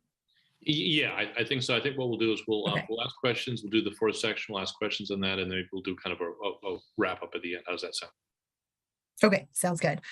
So I think that one of the questions that I had, I know we're going to be talking about the library district in a couple of weeks, but I know one thing within the library district ballot measure is some money set aside for the steep capital maintenance backlog that the libraries have. And I was just curious if the budget has that included, since we don't really know what the outcome is going to be. Are we addressing some of these capital maintenance ongoing maintenance costs of the libraries, as well as the extensive backlog? Because I think right now it's budgeted for like 1.3 million over 15 years, 1.3 million a year over 15 years. So that's pretty substantial. Just wondering if that's in there. What I can answer is that there are some additional operational maintenance costs included in the budget overall for our entire portfolio. So that would address some. We are not currently funded in the 23 recommended budget at that recommended level called for in the facilities master plan. We point that out later, that cost incrementally would be about $700,000 in ongoing expenses to get to that level. That would be inclusive of the library facilities at this point. There are some one-time dollars to support maintenance needs at the North Boulder branch, but those are limited since we expect that facility won't be open until late in the fiscal year. All right, thank you. Thanks, Nicole. Matt, then Mark, and then I'll have a couple questions myself. Thanks, Bob. Appreciate those questions that came before. It certainly allows me to trim my list down. Since there was a slide about the wildfire and resiliency stuff, so I have a question that might be for Chief Calderazzo or Jonathan Cohen. As was mentioned, we obviously have money that's set aside and for obviously critical work that our community is clearly asking for us to boost those efforts with wildfire resiliency. Knock wood that we haven't suffered the same fate as our friends in California or Idaho or Oregon this summer. So hopefully we can keep that trend going the rest of this year. But it was mentioned about that with the climate tax being a way to sort of augment and or enhance the work that's already being done and maybe do some new stuff to the tune of 1.5 million. Can you speak to whether that money is one-time use in the climate tax or more thought of as an ongoing sort of dedicated pot sort of in the perpetuity of the climate tax as a whole? And I'm sorry, Matt, are you speaking about that $1.5 million that was alluded to? Correct. Yeah, I would say generally, if voters approve that tax, that is something that we would work with the community on prioritizing those needs because they far exceed that number. But generally, yes, because of the length of time of that tax, we were hoping that there would be some ongoing expenses that we'd be able to cover with the tax. Wonderful. Well, then I'll take this moment to plug that for the sake of climate resiliency and helping the safety of our community with regards to the wildfire risks that we have, I implore everybody to vote yes on the climate tax because of the immense positive gains that those revenues will give the city in terms of protection. So a question turns to a plug necessarily so. My other question has to do a bit with is a follow-up with the arts. And it was sort of a follow-up on Aaron's question a bit is, in thinking, I understand that we've got the, public art in there, but one of the needs that I've been hearing from the arts community, aside from some of the grants and other parts, and I don't know if the grants will meet this, so it's really maybe a question for you, Matt, is venue rental assistance. One of the challenges we have with artists and organizations is that the costs of just getting into the venues is going up. And some of our artists and performing arts groups are actually performing out of Boulder as a result of the increased expenses. And so to not lose them permanently, is there ways in which we can maybe think about that public art money, or are the existing grants going to be a way in which we can help them until we have a larger vision of supporting the arts, which I hope we can get to in the next year or so? Can we help keep them in our community and use the venues that we have? So that was really maybe a question of how do we do that? Because I think that's a huge need, and I'd like to see us make sure we can get that in there for 2023 budget. Yes, great. So I can tell you a little bit about how we have been doing that and can plan to continue. One way is that we have a rental assistance fund. We call it a venue and online event fund now. But we try and help supplement some of the costs through small grants. And I also want to point out that the CCRS tax, the conversations with the nonprofit community around the process for the nonprofit portion of the funds, that affordability was an important part of that. So I think that'll continue to be a conversation that happens as those funds come online. But ultimately, it's a big problem, and it's one that since the cultural plan was written has really expanded. And so the other thing that we're thinking about is how do the funds, including the 2023 budget, bridge us to the next cultural plan, which we're actually going to start work on next year. So this will also be a conversation for the 2025 budget cycle and after. Great, Matt. I appreciate that. My last question, I think I said one more and then I saw it on my list, has to do with one of the things we've been getting asked about, and I know council discussed this a little ways back, is with regards to funding an e-bike program. And I just wanted to maybe get some thoughts, maybe, just from whether it's Natalie or others. I know that we're going to try to move forward with that, and it looks like some of that funding might come from Colorado Energy Office and those CEO grants, as well as certainly maybe something from the climate tax. And so I just wanted to get some thoughts with regards to, is there a way for the city through our budget to put some skin in the game for that in the 2023 cycle? Because again, counting on a tax to get passed, I think we feel good about it, but I also don't want to then put all my eggs in a basket where we don't have some skin in the game. And so I'm wondering if there's a way for us to think about allocating some baseline number so we have something going. And when the CEO grant or the climate tax kick in, then we can just expand that program like gangbusters, but at least starting off with some skin in the game in the 2023 budget. And when that money comes in, maybe just offset it completely and move that money to some other need, in the city. So I'm just sort of thinking about how we can make sure we have a baseline of some skin in the game with regards to an e-bike program that hopefully we can lift up next year and have as a multi-year program. I can take this one if that's helpful. Okay. Yeah, thanks, Matt. So we're definitely thinking about this, and the kind of our initial thoughts right now, we certainly need to continue to kind of just think through a program.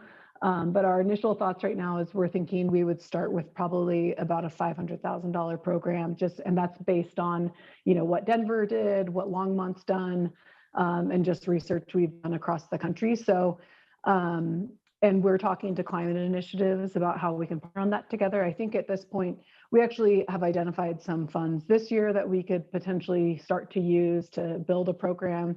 I know Jonathan is thinking about some dollars within climate initiatives budget for next year.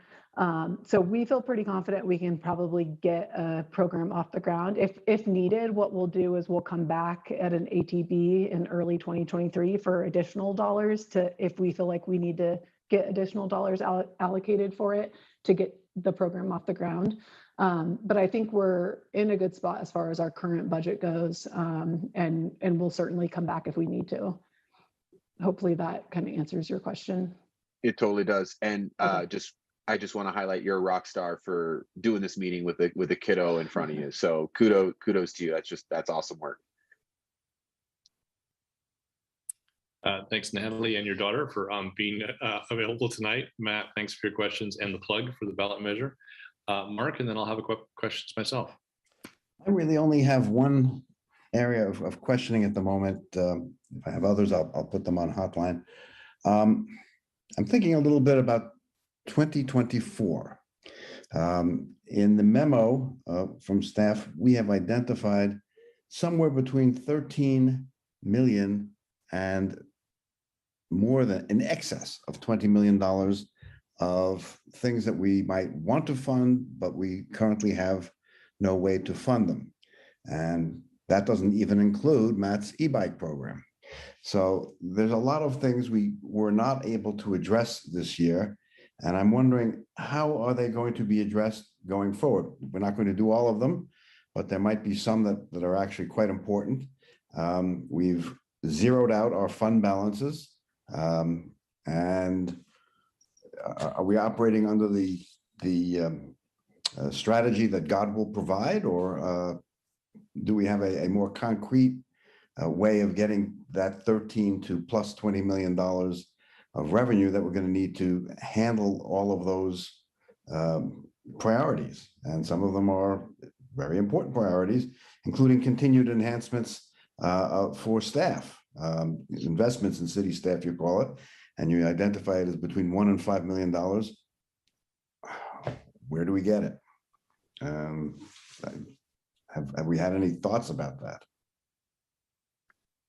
Yeah, thanks, Mark. We do have a more sophisticated budgeting strategy than. I would hope so.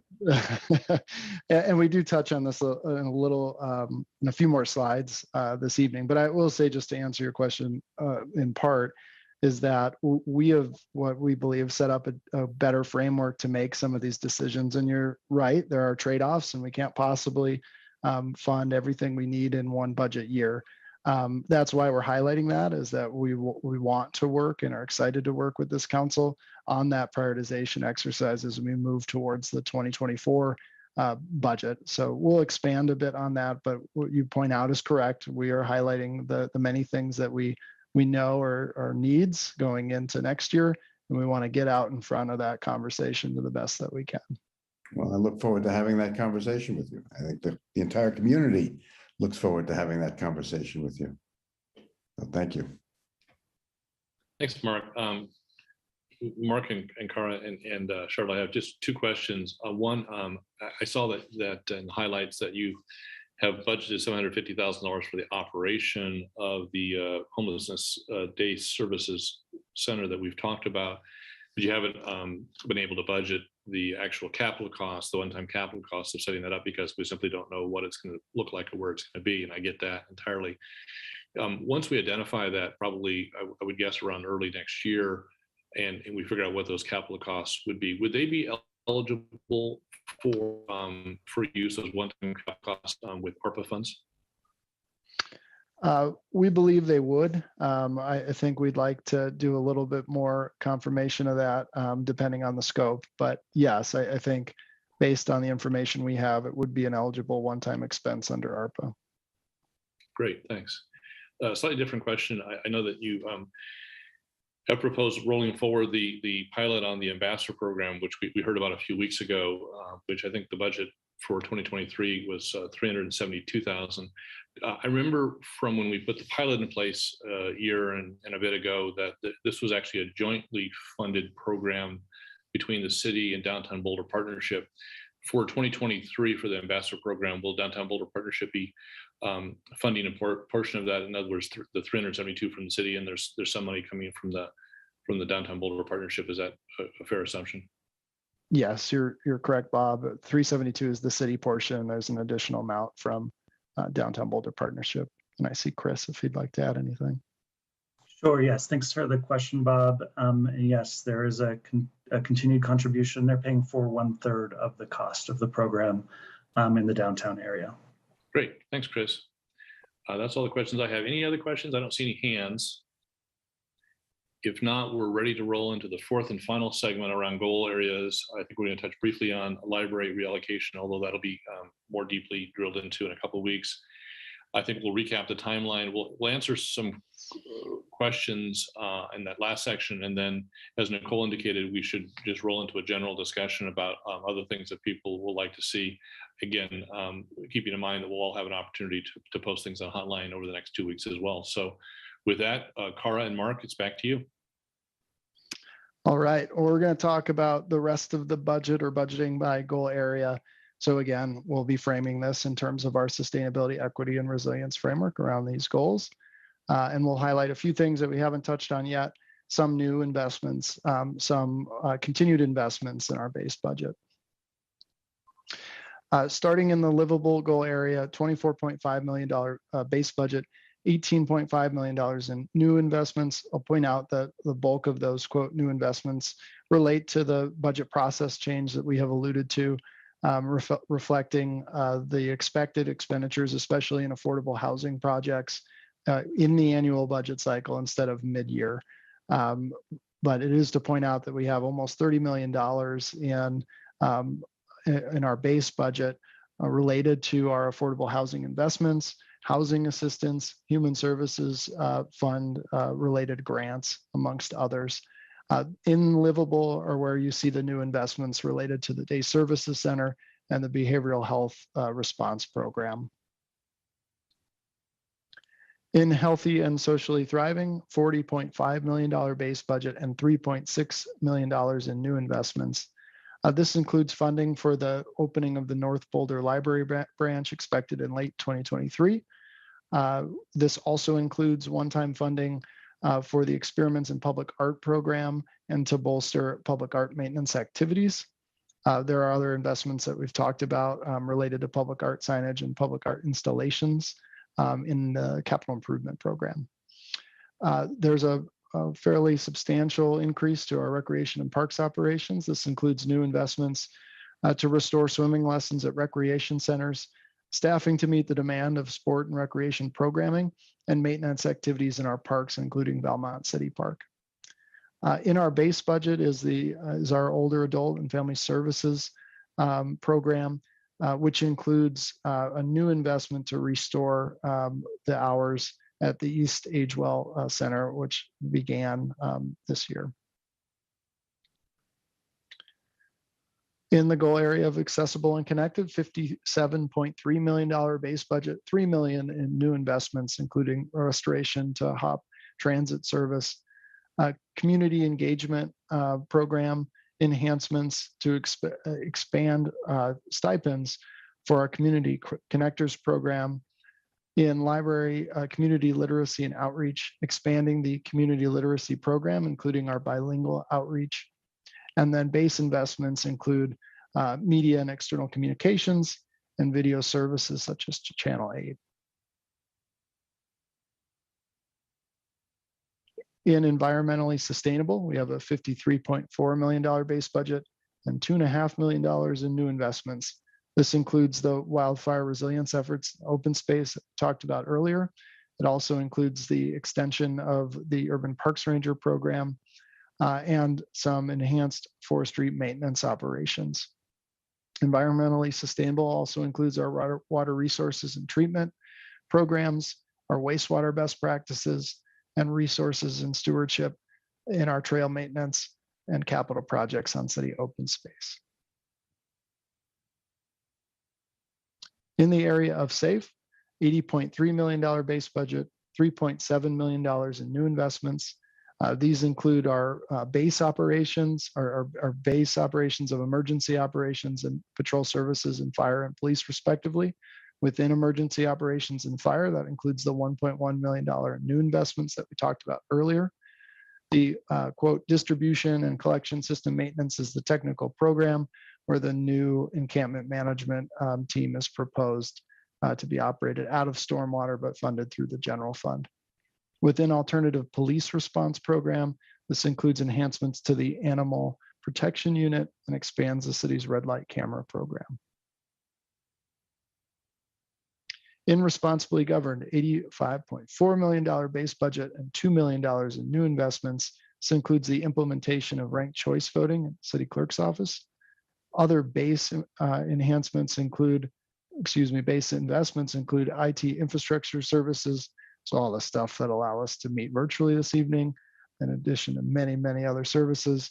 Risk management, our insurance coverage is within risk management program. This also includes an enhancement in our ADA compliance efforts for 2023. And I mentioned our facility operational maintenance program and a slight increase in that budget for 2023.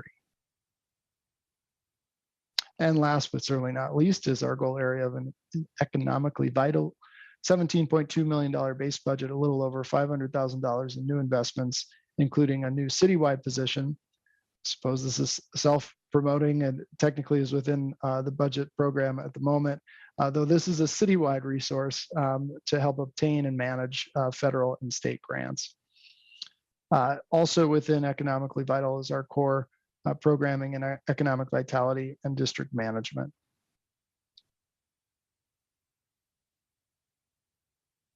All right, that was a lot very quickly, but to try to recap and close out some of our enhancements, as we have said, we're really excited about the budget process improvements.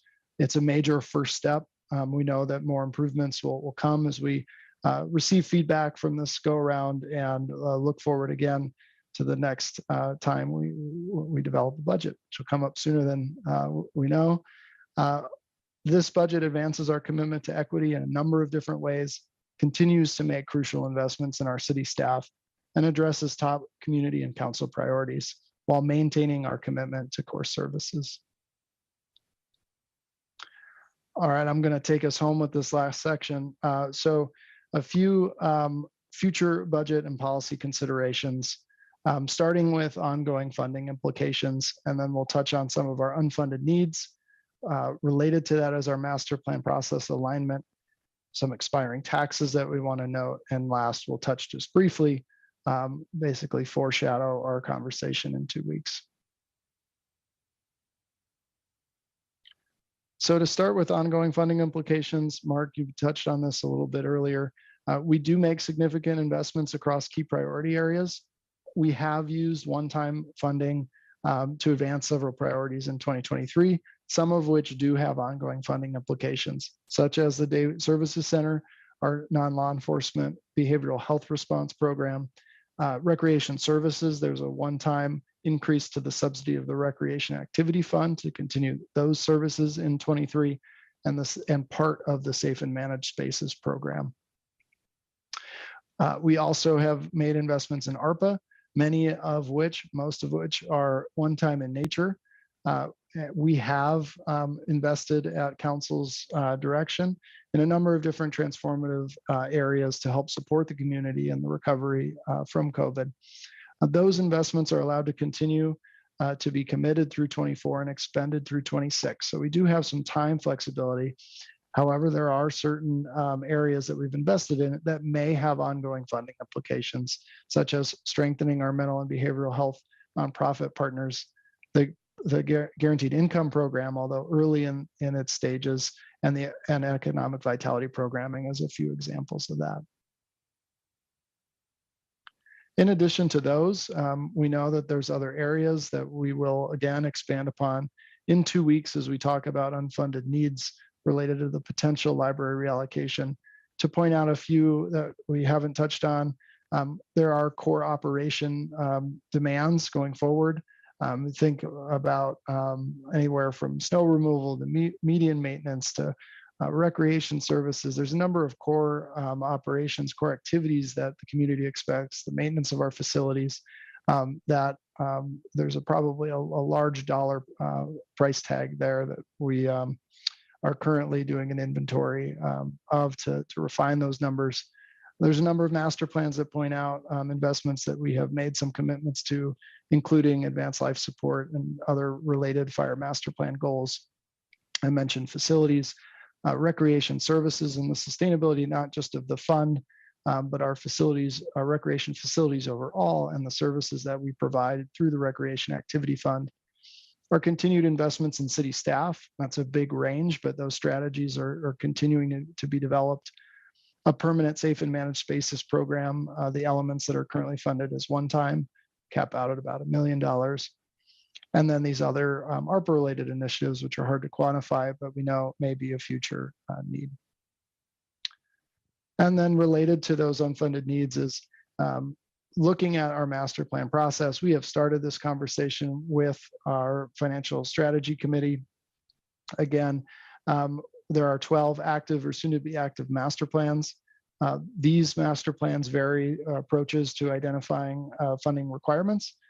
Typically, though not standard across the board, master plans identify 3 different tiers of potential funding: constrained, action, and vision. There's a bit of inconsistency in what the definition of those different levels are across plans. We do address many recommendations across our 12 master plans in the recommended budget and have addressed many of those recommendations in previous budgets. An analysis is currently being conducted to determine not only how much we've funded to date, but what some of those remaining unfunded needs are according to approved master plans, accepted master plans. After budget adoption, our suggested process is to continue that work with FSC to better align our budget strategy and master plans as we continue to use that as a tool to guide our work. On expiring taxes, Council is aware of the expiring Climate Action Plan tax in 23 and the associated utility occupation tax in 2025. We do want to point out that at the end of 2024, there's a 0.15% general fund sales tax that is currently not dedicated to any particular use. This is a really critical tax to support general operations. We would like to start the conversation with this council early, perhaps targeting a November 23 ballot initiatives on that related to that 0.15 general fund sales tax, so that we're not up against the deadline in December of 2024.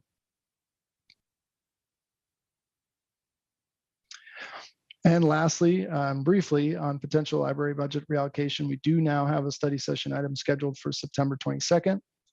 The availability of library-related budget for reallocation depends on the November ballot initiative, which would create a library district. And the process that we're suggesting would focus on our needs inventory first and prioritization in advance of the next budget cycle.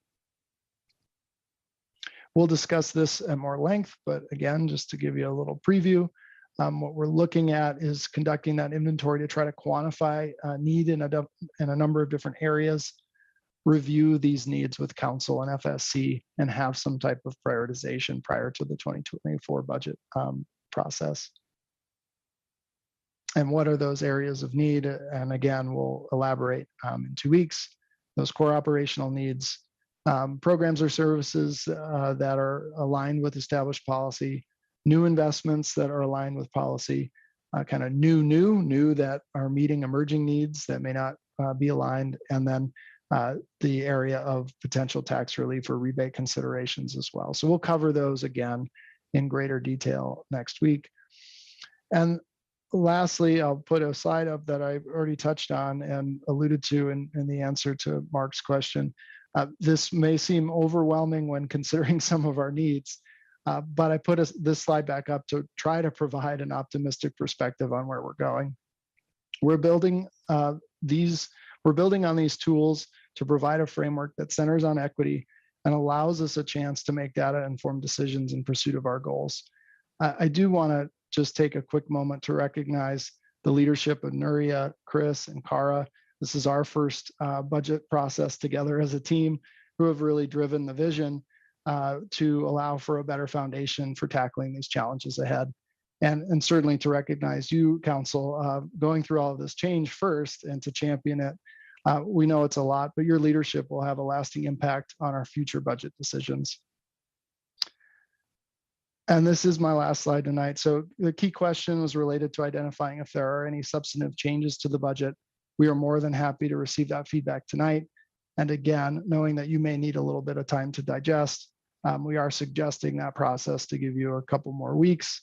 And again, be able to help you with the structure of any proposed changes so that we have a clear idea of what those discussions would be on October 6th, with the hope, fingers crossed, to get a clean appropriation ordinance on October 6th, so you have an opportunity to consider a budget final on October 20th.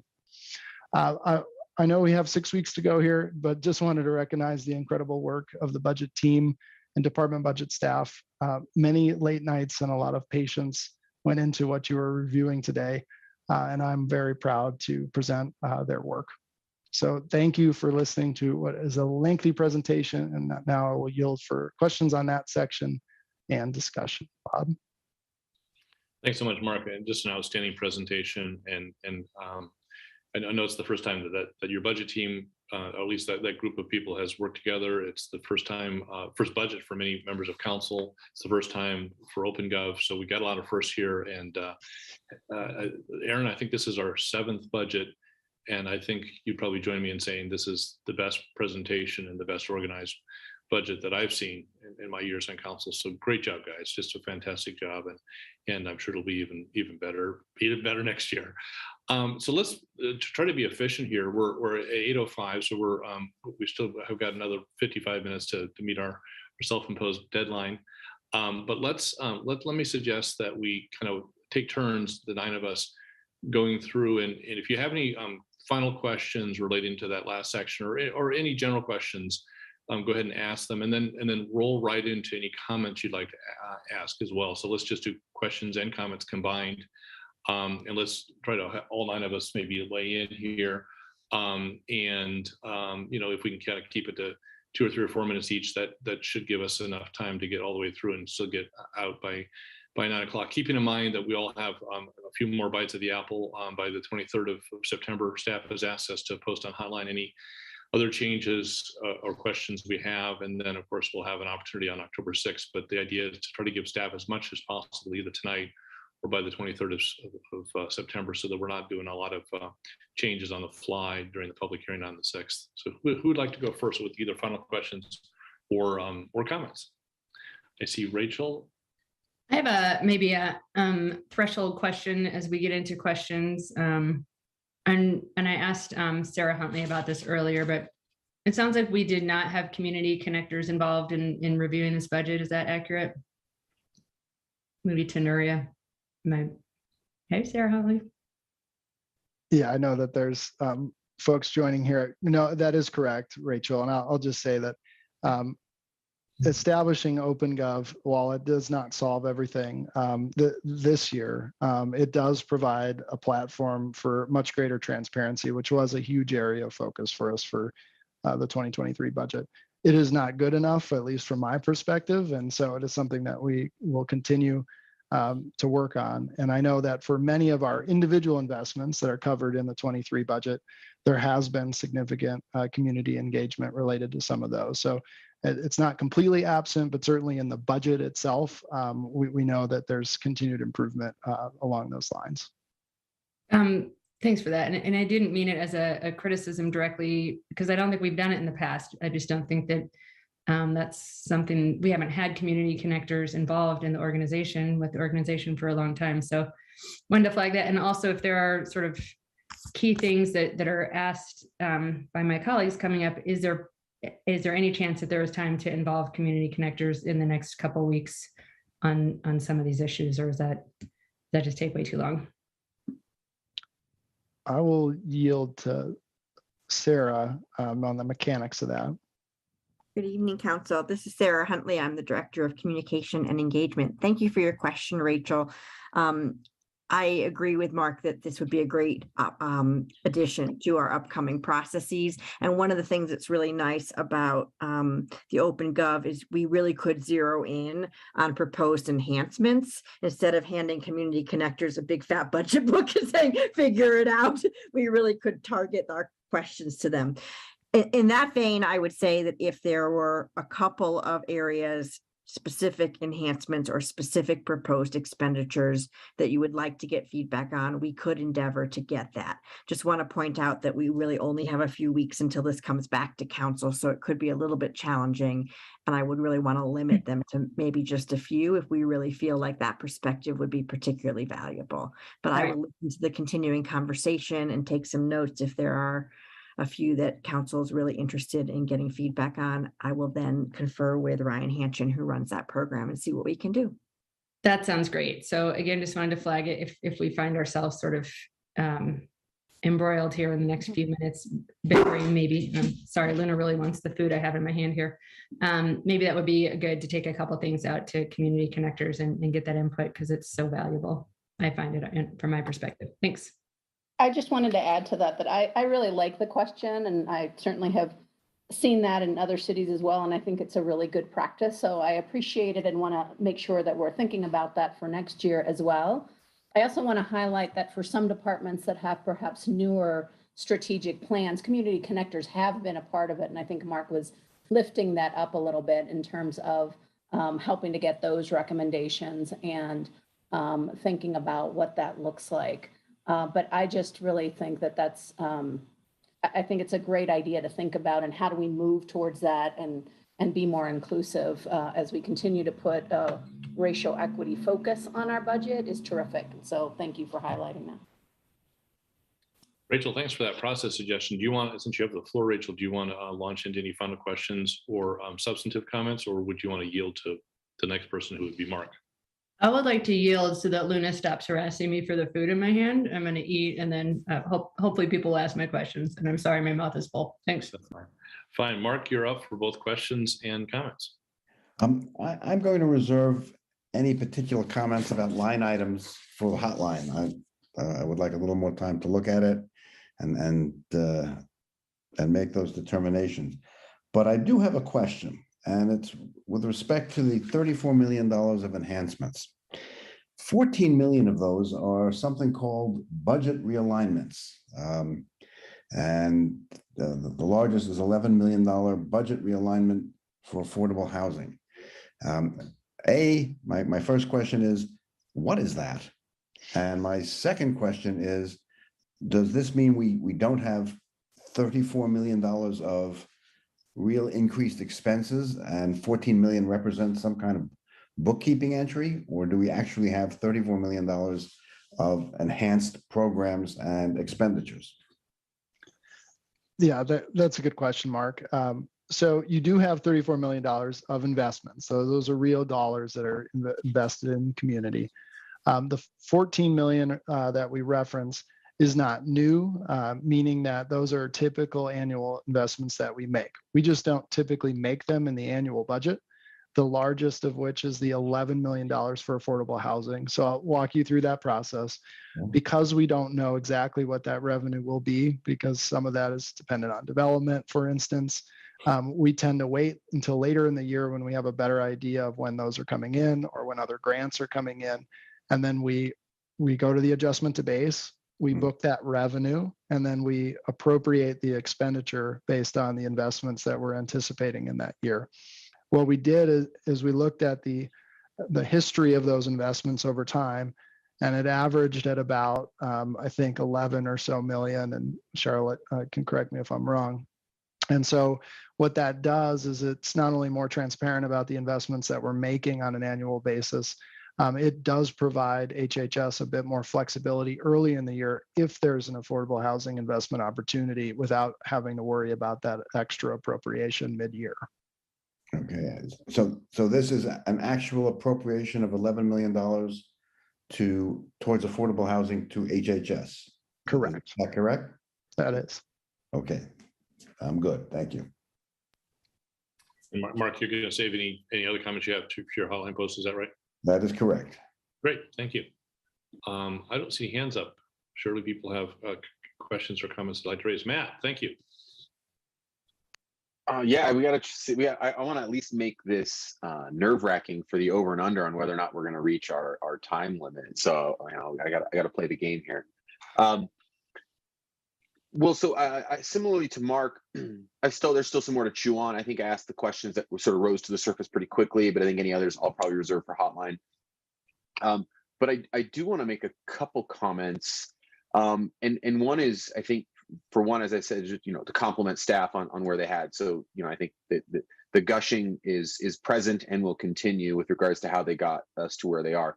But really just to sort of acknowledge that this is really a recovery budget, and that was, I think, sort of part of the lens that I viewed it, because we're trying to recover out of COVID, and so seeing it as such, it sort of tempered my thoughts on, is this really a budget to really be yanking money from one place to the other and really shaking the tree around, or is it really trying to get things whole and then subsequently maybe think about that down the road? So just sort of from a lens for me, but I really thank staff, and I think they've done a great job balancing the recovery while also investing in the clear priorities that this council set earlier in the retreat. And so I really compliment them for making those adaptations. I want to maybe in particular call out transportation, because the CAN proposal was quite a pivot from where transportation was currently going. And so in short order to not just take that policy, but then rework our investments, I think is a great job to transportation and staff in that capacity. So I think, I just want to lay a particular shout out there, but other departments did the same work. Also, I think we're going to find opportunity and adjustments to base. And so I'm hopeful that, as much as we like to be a little conservative here, I do think that, as Mark pointed out, some of these things that are on our list that are maybe hanging outside of the current budget, I'm really optimistic that a lot of those things will get folded into either the first or second ATB. And so just for the community listening, that this budget isn't the be all end all, that ATBs do offer a chance for us to enhance those investments in our community. So I think it's just an important reminder, given historical context, that we tend to do that, and we tend to have a decent amount of money from which to go there. So in any event, those are just some of the things I just sort of want to lay out and comment, but really appreciate how we pivoted to the priorities that this council set and the adaptability that staff has shown financially to meet those demands. So thank you all very much. Appreciate it. Thanks, Matt. We have up next, Aaron, and then Tara. Yeah, well, just first off, just to reiterate, huge thank yous for all the incredible work that's gone into this document and the new portal, and it's so much more transparent and readable and all that kind of stuff. So just amazing work that y'all have done. I'll call out too that finally getting to the 20% reserve mark, which has been a city goal for longer than I've been on council, and we got delayed by the pandemic, but here we are, which is great. And then going along with that, I really appreciate the way that you're treating fund balance and taking advantage of funds that have built up from the previous year and using them to fund community priorities more or less right away. And this is a change from how the city organization worked 5 and 10 years ago. And I know when I've said this before, some variant of it, like when I first got on council, the even existence of fund balance was kind of a mystery and it wasn't well documented. And fortunately, when we went into pandemic, there was a lot of extra money sitting around that we were able to tap to prevent further cuts from happening. But at the same time, that money could have been used for community priorities in the meantime. So I appreciate you using fund balance as you go along. I think that results in better services for our community, including to folks who really need the help now and don't benefit as much from having a few $1 million in the bank when we've already got the 20% reserve goal. So really appreciate that approach that you're taking there. And to Matt's point, like I see so many of our council priorities highlighted in this budget, and I really want to call that out and appreciate that. I see a direct line from our retreat work into this budget. And so, for example, the community, what is it called? The Community Alternative Response Program, which I'm really excited about, is getting stood up with funding this year. We've got the Day Services Center with a good chunk of change in this budget. And I liked Bob's idea about potentially tapping ARPA funds for capital once we get to that point. So that can maybe stretch our ability to implement that. More wildfire resiliency, new firefighters, moving forward on our ALS implementation, huge continued investments in affordable housing, the Transportation Safety Work Division 0 implementation and the CAN network. So just all these priorities that I'm seeing getting substantial funding, which I really appreciate and I'm glad to see. And we'll call out also similar to what Matt said, but it's a specific there that if the cap tax consolidation and extension passes, which I'm certainly hopeful that it will, and we'll also put in a plug for people voting for that will give us some substantial additional resources to work on wildfire resiliency, which is of course an incredible priority for all of us right now, as well as for climate work, for climate mitigation and resilience work, which of course is the existential crisis of our time. So I think generally it's in a really good place. The one thing I wanted to mention, and I talked to Joe Tediucci about this yesterday, and brought this up when we had our Safe and Managed Spaces discussion a few weeks ago, was the possibility of helping folks out kind of in the trash situation, right? And nobody wants lots of trash in our creeks and waterways or human waste or needles, all these kinds of things. And we're spending money on cleaning that up. But if we can also maybe make some investments into providing ways for people to keep that trash from getting out there in the first place, things like additional trash containers, additional bathrooms, additional sharps containers. And I hear we're doing some new work in that area, which is great. And we're getting a lot of sharps out of the system with some of the new stuff that we're doing as well. Also we've heard about the concept that some other cities have successfully implemented, which is providing some money to people experiencing homelessness to help out with some of these issues themselves, right? And some other programs, like I believe it was Albuquerque had a really successful program they started a few years ago with that. So, maybe, which could help give some folks a leg up and then assist us with some of these trash difficulties. I know some community organizers have mentioned that. So I'm not going to give you a list and say, please fund this, but those are sort of the concepts about, how can we provide kind of additional options for all folks in our community, in our parks and in our creeks and things like that, to help with these, give people, additional services and options and prevent trash from entering the system. So when Joe and Rachel and I talked about this, we didn't come up with the exact answers, but Joe said that this was something potentially that their department could think about and maybe come up with some ideas. So just wanted to put a plug out there for thinking more about that and maybe coming up with some amount of some program that we could implement there or some options. And that's what I got for starters. Thanks, colloquy on that. Is the question for Tara? I know you love the word. May I cut you in colloquy? And just plus one. Go right ahead of me. You go, girl. Just real quick, get a +1 Aaron's suggestion for increased sort of trash solutions along the creek from Joe's team would be great. I'll do a +1 to your +1, and we'll turn it over to Tara. Lauren, do you want to go ahead of me by one? I'm still thinking. Or Nicole? We have Lauren and Nicole. Who would like to go first while Tara's wrapping up her thoughts? Lauren, you ready? Whoever wants to go, just jump right in and start talking. Lauren, you haven't talked yet, so you should go first. But I also had to jump out for a minute, so I want to make sure all my the things I'm asking are well informed. Okay, so I had a question about, and I'm sorry if this has already been covered, but Mark, I know we talked about this a little bit. Could you kind of refresh me on what currently the process is for reallocating unspent funds within a department, and if there are proposed changes to how that might be modified? Yeah, happy to answer that, Lauren. So we mentioned at the outset, and it was probably about 80 slides ago, so I'm happy to recap that this year we looked at our budget to actuals over the last several years. We looked at our personnel costs over the last several years, and what we did was make some structural adjustments.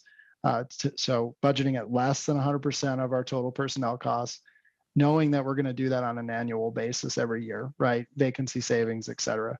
And so we were able to then reinvest those dollars, if you will, in other ongoing costs. So that helped us make some of these investments that are proposed. So that structurally, we think we've made some changes that will help with that. To your point, there's always salary savings across departments, and hopefully in excess of how we're budgeting. We want to be on the plus side of that. Those excess dollars will go into fund balance at the end of the year. So in the general fund, it won't be designated for a particular department. That goes to our fund balance after reserve. And in like this year's budget, we're proposing to invest some of those in one-time needs. So those would be one-time dollars available. And then there are some cases in the middle of the year where a department may identify certain other non-personnel related expenses that they'd like to tap into some of those vacancy savings.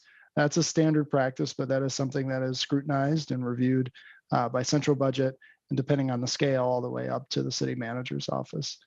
So there's a number of different fronts there, but big picture, we're trying to do a better job budgeting to actuals.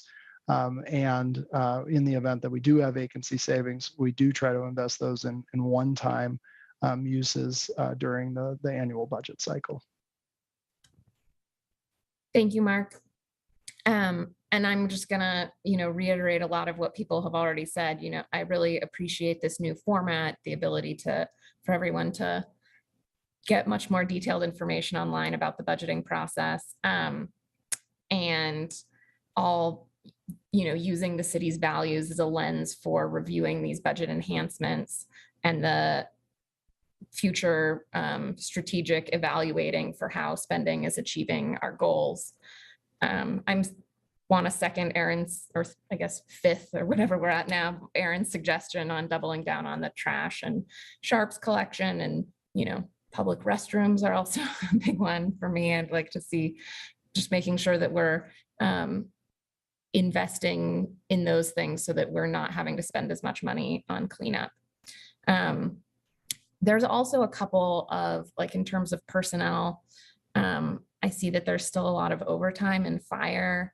And I know that PD&S is still seeing really long permit times. And so I just want to put in a plug to make sure that we're really staffing those departments at the level that we need to make sure that, our core work can be done effectively. Thank you. Thanks, Lauren. Tara, I see you're still writing notes. Do you want Nicole to go next and give you a little bit more time to finish that up? Only if she's okay with it. Nicole, you got to gear up. Sure, I can do that for you, Tara. I just had one question, and then list of comments that I'll make a little bit here and then fill out a bit in hotline if needed. And it's basically coming back to this question of how to fund some of the one-time costs, like the cost of the navigation center facility, whenever we decide what that is after these conversations with providers in the community. The state just passed all this ARPA funding for homelessness, for substance use, for all those, for housing. And so I'm just wondering if that's something that we're kind of looking toward as a way to fund this facility. Yes, in general, Nicole, we would look at other sources first. Then we would look internally if there's not enough external sources. Our local ARPA was mentioned, so that would be one. The council would need to look at that because we already do have tranche 3, our third round of recommendations that council has already made.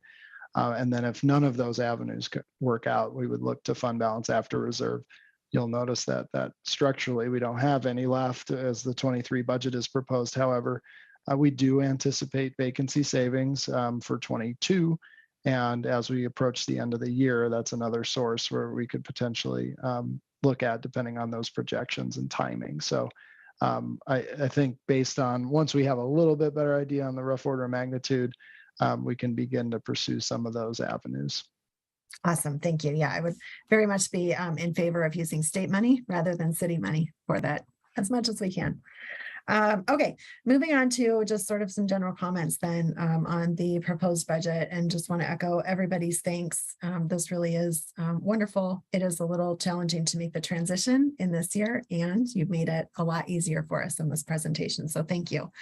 I noticed that one of the things in the enhancements was $49,000 to continue the Community Connectors program, which I thought was wonderful. And I really just want to emphasize for myself as well as all of us on council, let's make sure we're using that feedback because it is a really great investment and a way to get feedback that we normally don't have between the 9 of us. So just as we're moving forward.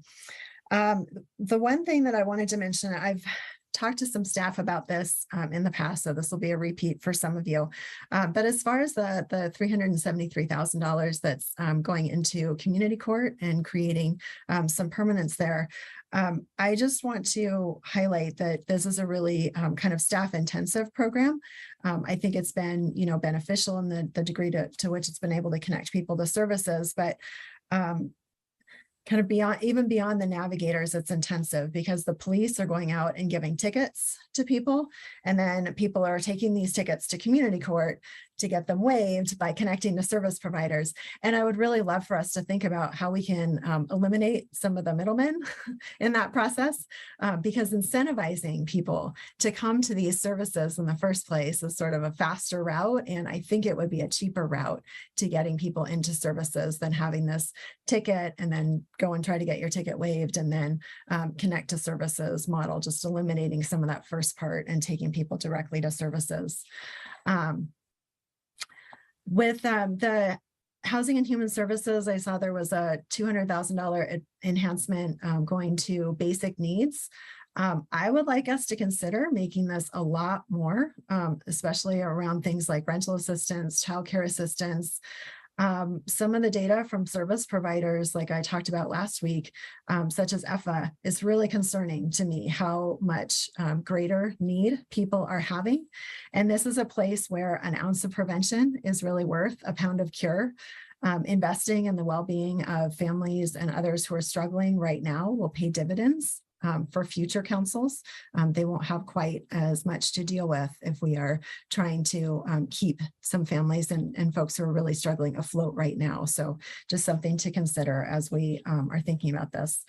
I was really interested in the investment in more traffic cameras.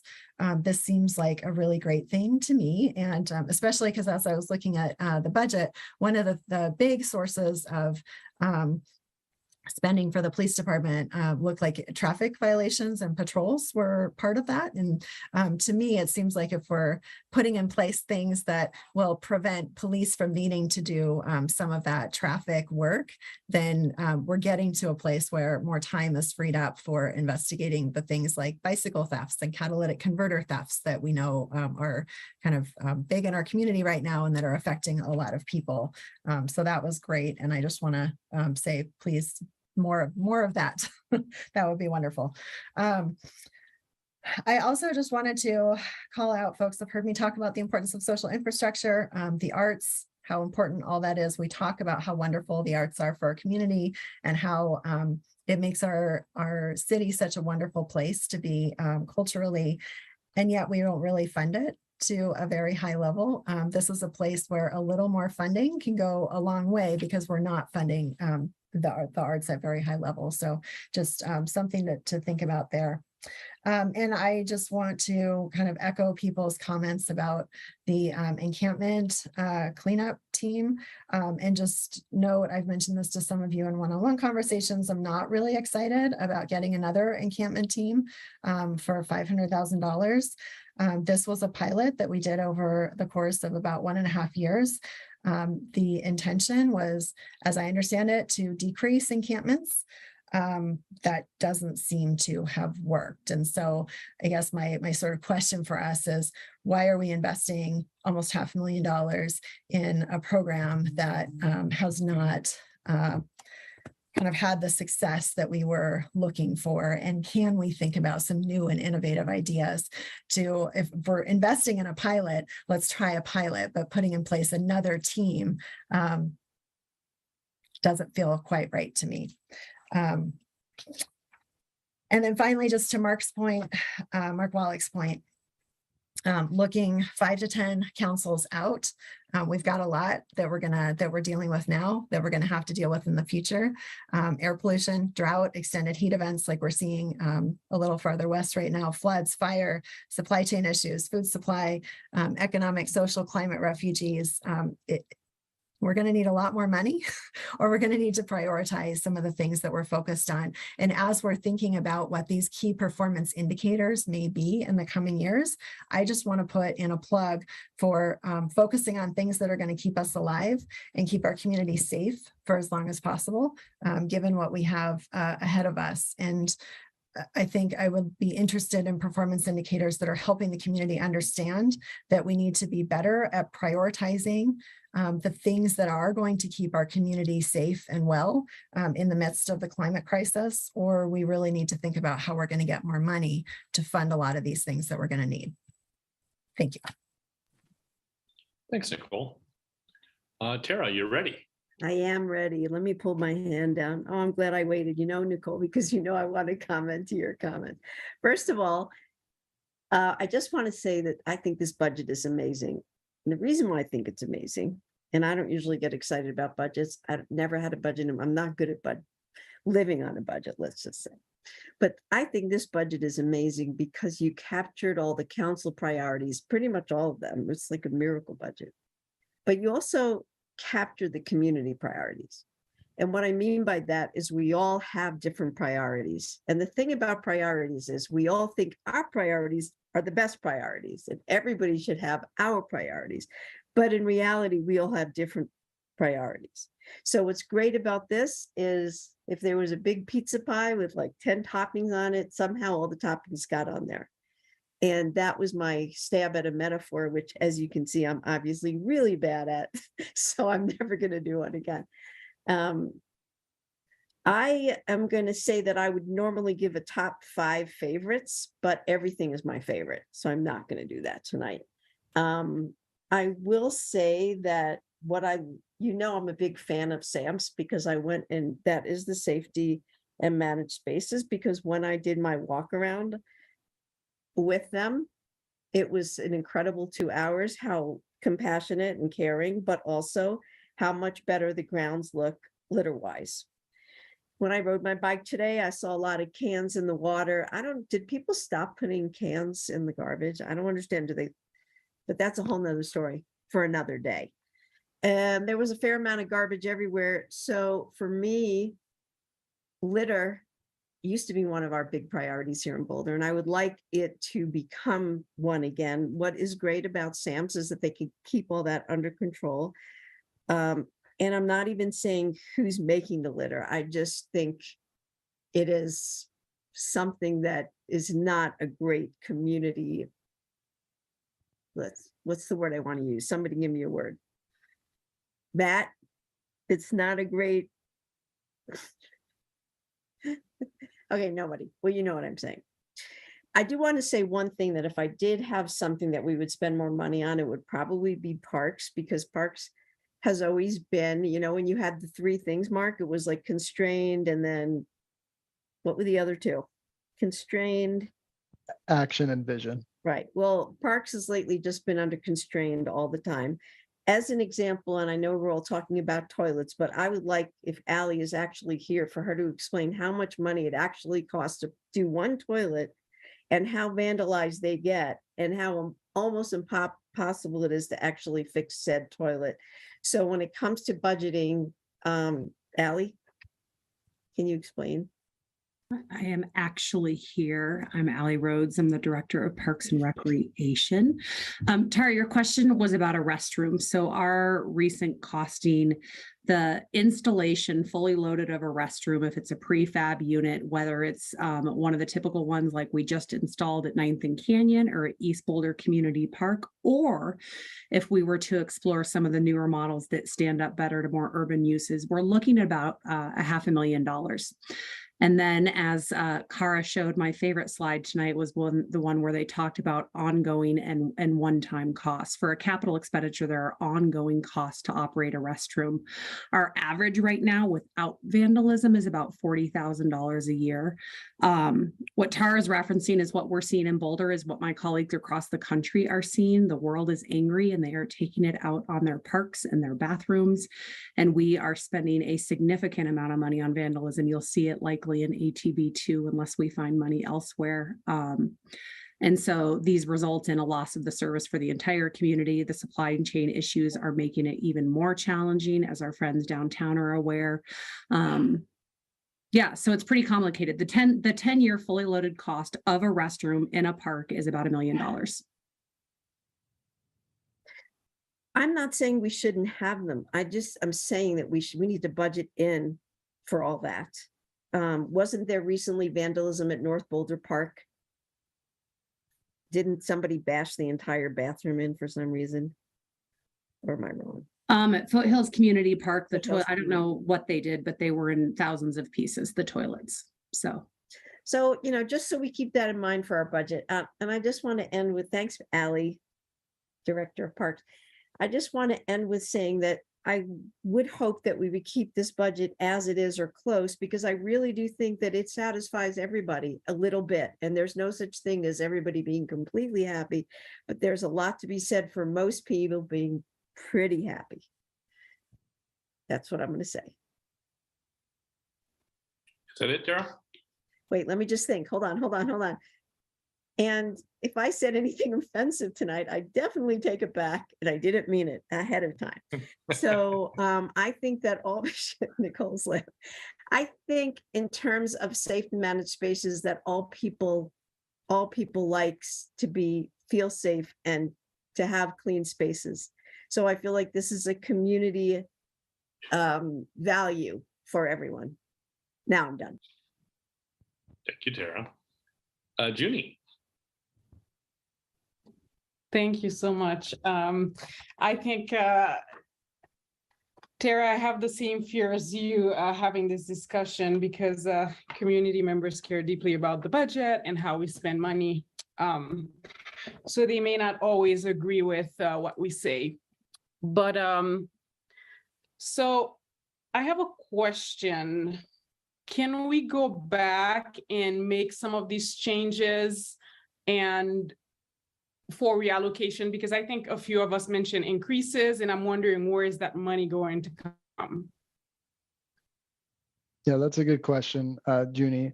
So the process that we're proposing is essentially offering us up as assistance for council for those potential changes. so that structurally we can help provide some options, because you're right, it's not as straightforward as, okay, we can add X and that'll be the change. It will have to come with some degree of trade-off. That's not to say there's no flexibility, but we do want to be able to provide those options. And then once we have that option for you, that's what we're suggesting to be posted out there so that we know, so everybody knows what we're preparing to possibly change on October 6th when we consider the first reading. Okay. Thank you. And I think we only have one actually subcommittee before that, which is the one on the 20th. And then we have one after that. Well, here's my thought. I agree with Aaron, increasing funds for cleaning up, also increasing the funds for enhancement for housing. So I agree with Nicole on that one as well. There was a comment made about the community engagement and the community connectors. I do agree that having more community engagement with and everything that we do is extremely important. But I'm wondering if I'm a little bit concerned that at this late stage, having community connectors involved in the process right now feel a bit superficial, because again, we want community members to be involved in the things that we do at the beginning stage, as opposed to at the end. Because I think a lot of times community members, especially if you're from a marginalized community, a lot of times you're invited to the table after everything has been set, and you only essentially just doing a check mark.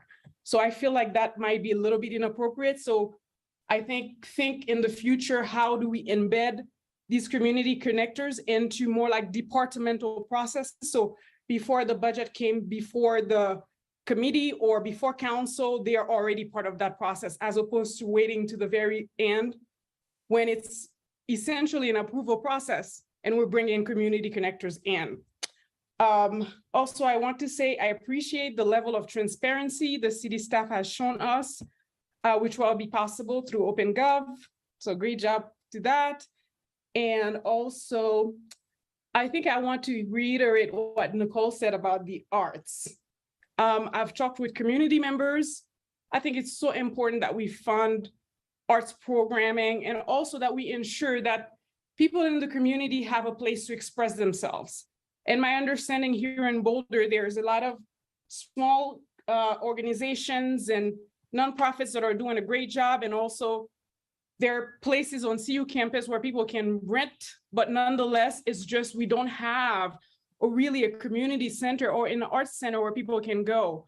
So that is something, you know, eventually as a city that we have to really work hard at, closing this gap and ensuring that, you know, people who are artists have a place to express themselves, because the arts community is so important to all of us. And we also will have the opportunity to get some funding, hopefully the library ballot measure pass. And maybe that's one place we can take a look and see whether that's where we can put that money toward ensuring that there is that building that, you know, artists can go where they can express themselves. So thank you for a great job. I really think as a city, we're doing great. I just think I'm just so happy and pleased with the budget and where it's going. Thank you. Thanks, Judy. Rachel, and then I'll make my final comments. I just wanted to call out one line item that I don't know if anyone called it out previously, but I think it's the first year that we're going to dedicate some money to providing legal aid for immigrants. And I'm really, as someone who has provided pro bono legal aid service to immigrants in need, I was just really delighted to see that. I think that might be something that Nuria championed. I don't know who else to thank for that, but kudos to staff for adding that in. And then, you know, in terms of where we might include in community connectors, so I agree it would have been great to have input earlier on. Is the only place that I heard some division here is probably on the encampment cleanups. So if there was time in the next few weeks just to get their impression and feedback on that, that might be useful for us to hear before we make our decision. And I don't think it's like an unbite, it's a specific, here's a spot where we could use input specific from community members whose input we deeply value. So I would be interested in that in terms of just the encampment team doubling of the budget there. So thanks for a great presentation. And thanks, Bob, for knocking it out of the park. We might yet get out at 9. If I take more than 14 minutes, we won't. But I won't take more than 14 minutes. First of all, it's nice to go at the end because with 8 brilliant colleagues, you all have said great things and many of the things that I would have said. So thank you all for your comments. And I think we've all thanked staff, and I will reiterate that thanks on behalf of all of us that wonderful presentation. You really made life easy for us. We still have tough decisions, as Tara said. We all have different toppings we'd like to see on our pizza, and the pizza is only so big. Like some of you, I'll probably reserve any specific comments to hotline over the next week or two.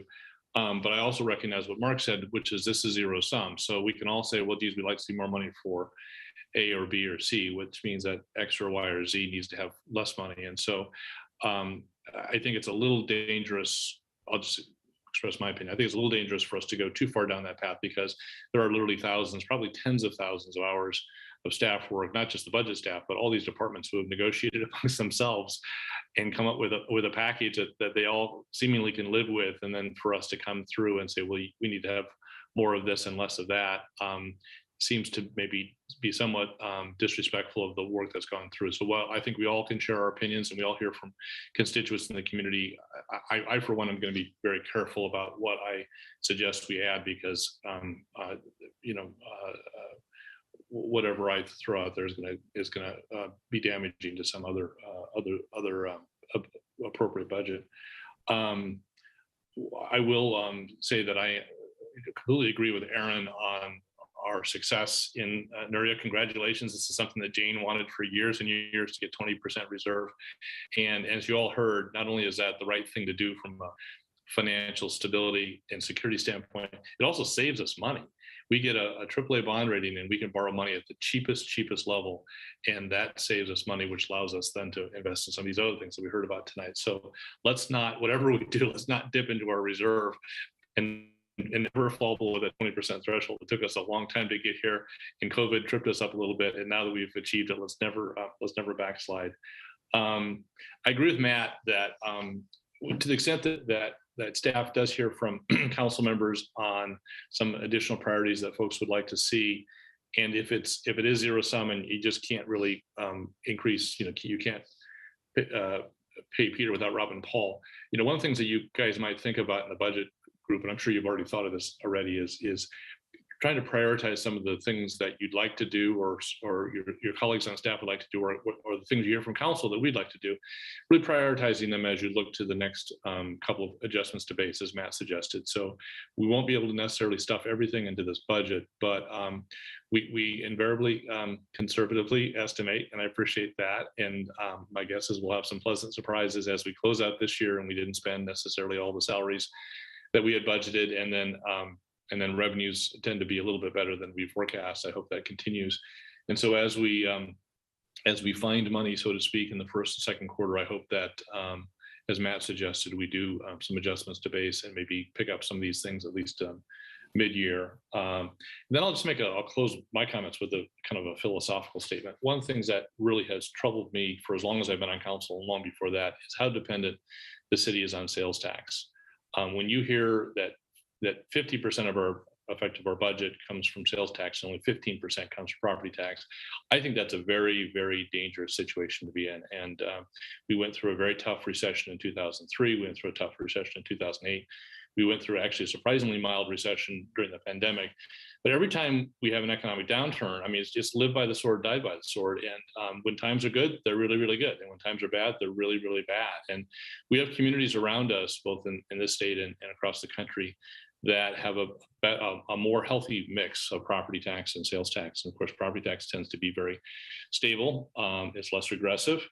And when things turn down, property taxes tend not to turn down, or if they do turn down, you have lots and lots of advance notice, usually a year or two. Sales tax, they turn off like that, and then you're hurting, as we were back in 2020 and 2021 and in prior recessions. So This is a very global comment. This is not something that any of us will fix during our terms on council. This is a 5, 10, 20-year consideration. But I hope we've had a number of blue ribbon commissions who have helped us think through what big picture philosophically the city should be doing. And I hope the next blue ribbon commission, whenever that is seated, really helps us figure out how do we shift our balance away from sales tax and towards property tax, which is much more stable, which is much less regressive, and puts us in a much safer situation so that we don't have to cut services as we did a couple of years ago and in the past when sales tax dries up, especially in a town like Boulder, where something like 1/3 to 40% of our sales tax is paid by visitors. I mean, not only are we dependent on sales tax, we're dependent on sales tax by people who come to see us. When you have a big economic downturn or pandemic, people just stop coming. And that really, really hurts. And I don't think that's a sustainable model. So again, we're not going to fix this problem next year or 3 years from now or 5 years from now, but I would really urge future councils to take a close look at that and figure out how we can be in a more stable and sustainable fashion. That's all I have. Aaron, I see you have your hand up. Want to bring us home? Well, it was one little tiny thing. All of you said eloquent and valuable things about the budget. I just wanted to give the quick +1 to Lauren's statement about making sure P&DS has the staff they need to deal with the proposals and applications coming in, because we do hear a lot of it from the community about challenges with timing on that. So just that one +1, and then just fantastic work, everybody, and looking forward to getting this done. Great. Thanks for that closing comment, Aaron. Anybody else have any final things to say? I know we're all going to have an opportunity hotline post, and hopefully someone on staff will bug us once or twice between now and the 23rd, so we don't wake up on the morning of the 24th and realize we didn't put something in there. Nuria, do you have a comment to wrap us up? Hopefully a closing comment, right? And I just, I can't speak enough great things, as you know, about the finance team and under the leadership of Cara and Mark and all the team that's behind them doing this work. And behind them are departments that are being really thoughtful about what they're trying to bring forward and doing some really hard work as well. But I wanted to say this is really great feedback for us as we move forward. And I'm just so appreciative of your thoughtfulness as we move forward. And I really encourage you all to let us know with your hotline posts so that we can then respond and provide those consistent responses in writing to all of you. And so really encourage that is the place to do that. And I know that Mark has put out a deadline of September 23rd, so just want to lift that up again. And then my final comment, so I don't run afoul of your 9 o'clock timetable, is I'm so glad you brought that, Bob, about what you're thinking about in terms of thinking. I mean, that may be my challenge, where so appreciative of past leaders and Jane specifically about looking at reserves, but certainly taking a look at where our funding comes from is an important part.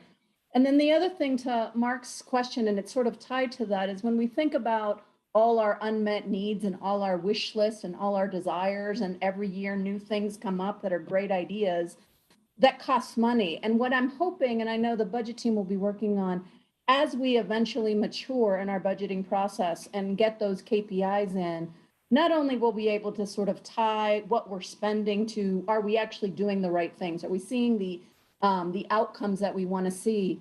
But I also hope that it will help us not just with prioritization, but help us tell what we can stop doing. And I say that really deliberately because cities don't do that enough, right? Cities don't look at what they're doing because they just carry over a lot of what they've done in the past, and then it becomes additive. And budgets can't always be additive when we have all these unmet needs that are piling up as well. But that's hard to do when you don't have metrics. And so I'm really excited that as we have metrics, we'll be able to come to you and have a different kind of conversation in a few years about, let's actually now get real about where do you really want us to spend those dollars and where's the best appropriate place to use those, because there could be things that we aren't getting enough positive outcomes on anymore that we can think about differently. So that to me is really the importance of KPIs and data-driven decisions. And I really look forward to that future conversation with you all as well. Well, thank you, Nuria. And if there's nothing else from council colleagues, I think we stand adjourned at 8:55. And Mark, you owe me a beer. I was going to offer 17 comments and questions to get us to 9:01, but I'll do this the right way. I owe you a beer. Everyone have a good. Accomplish that in one question, Mark. You can stretch that for 6 minutes. I've heard you go. Everyone have a great night. We'll see everyone a week. Thank you. Thanks, Thank Bob. you, Council. Very well Appreciate done. it. Good job, Bob. Thank Good job you. tonight.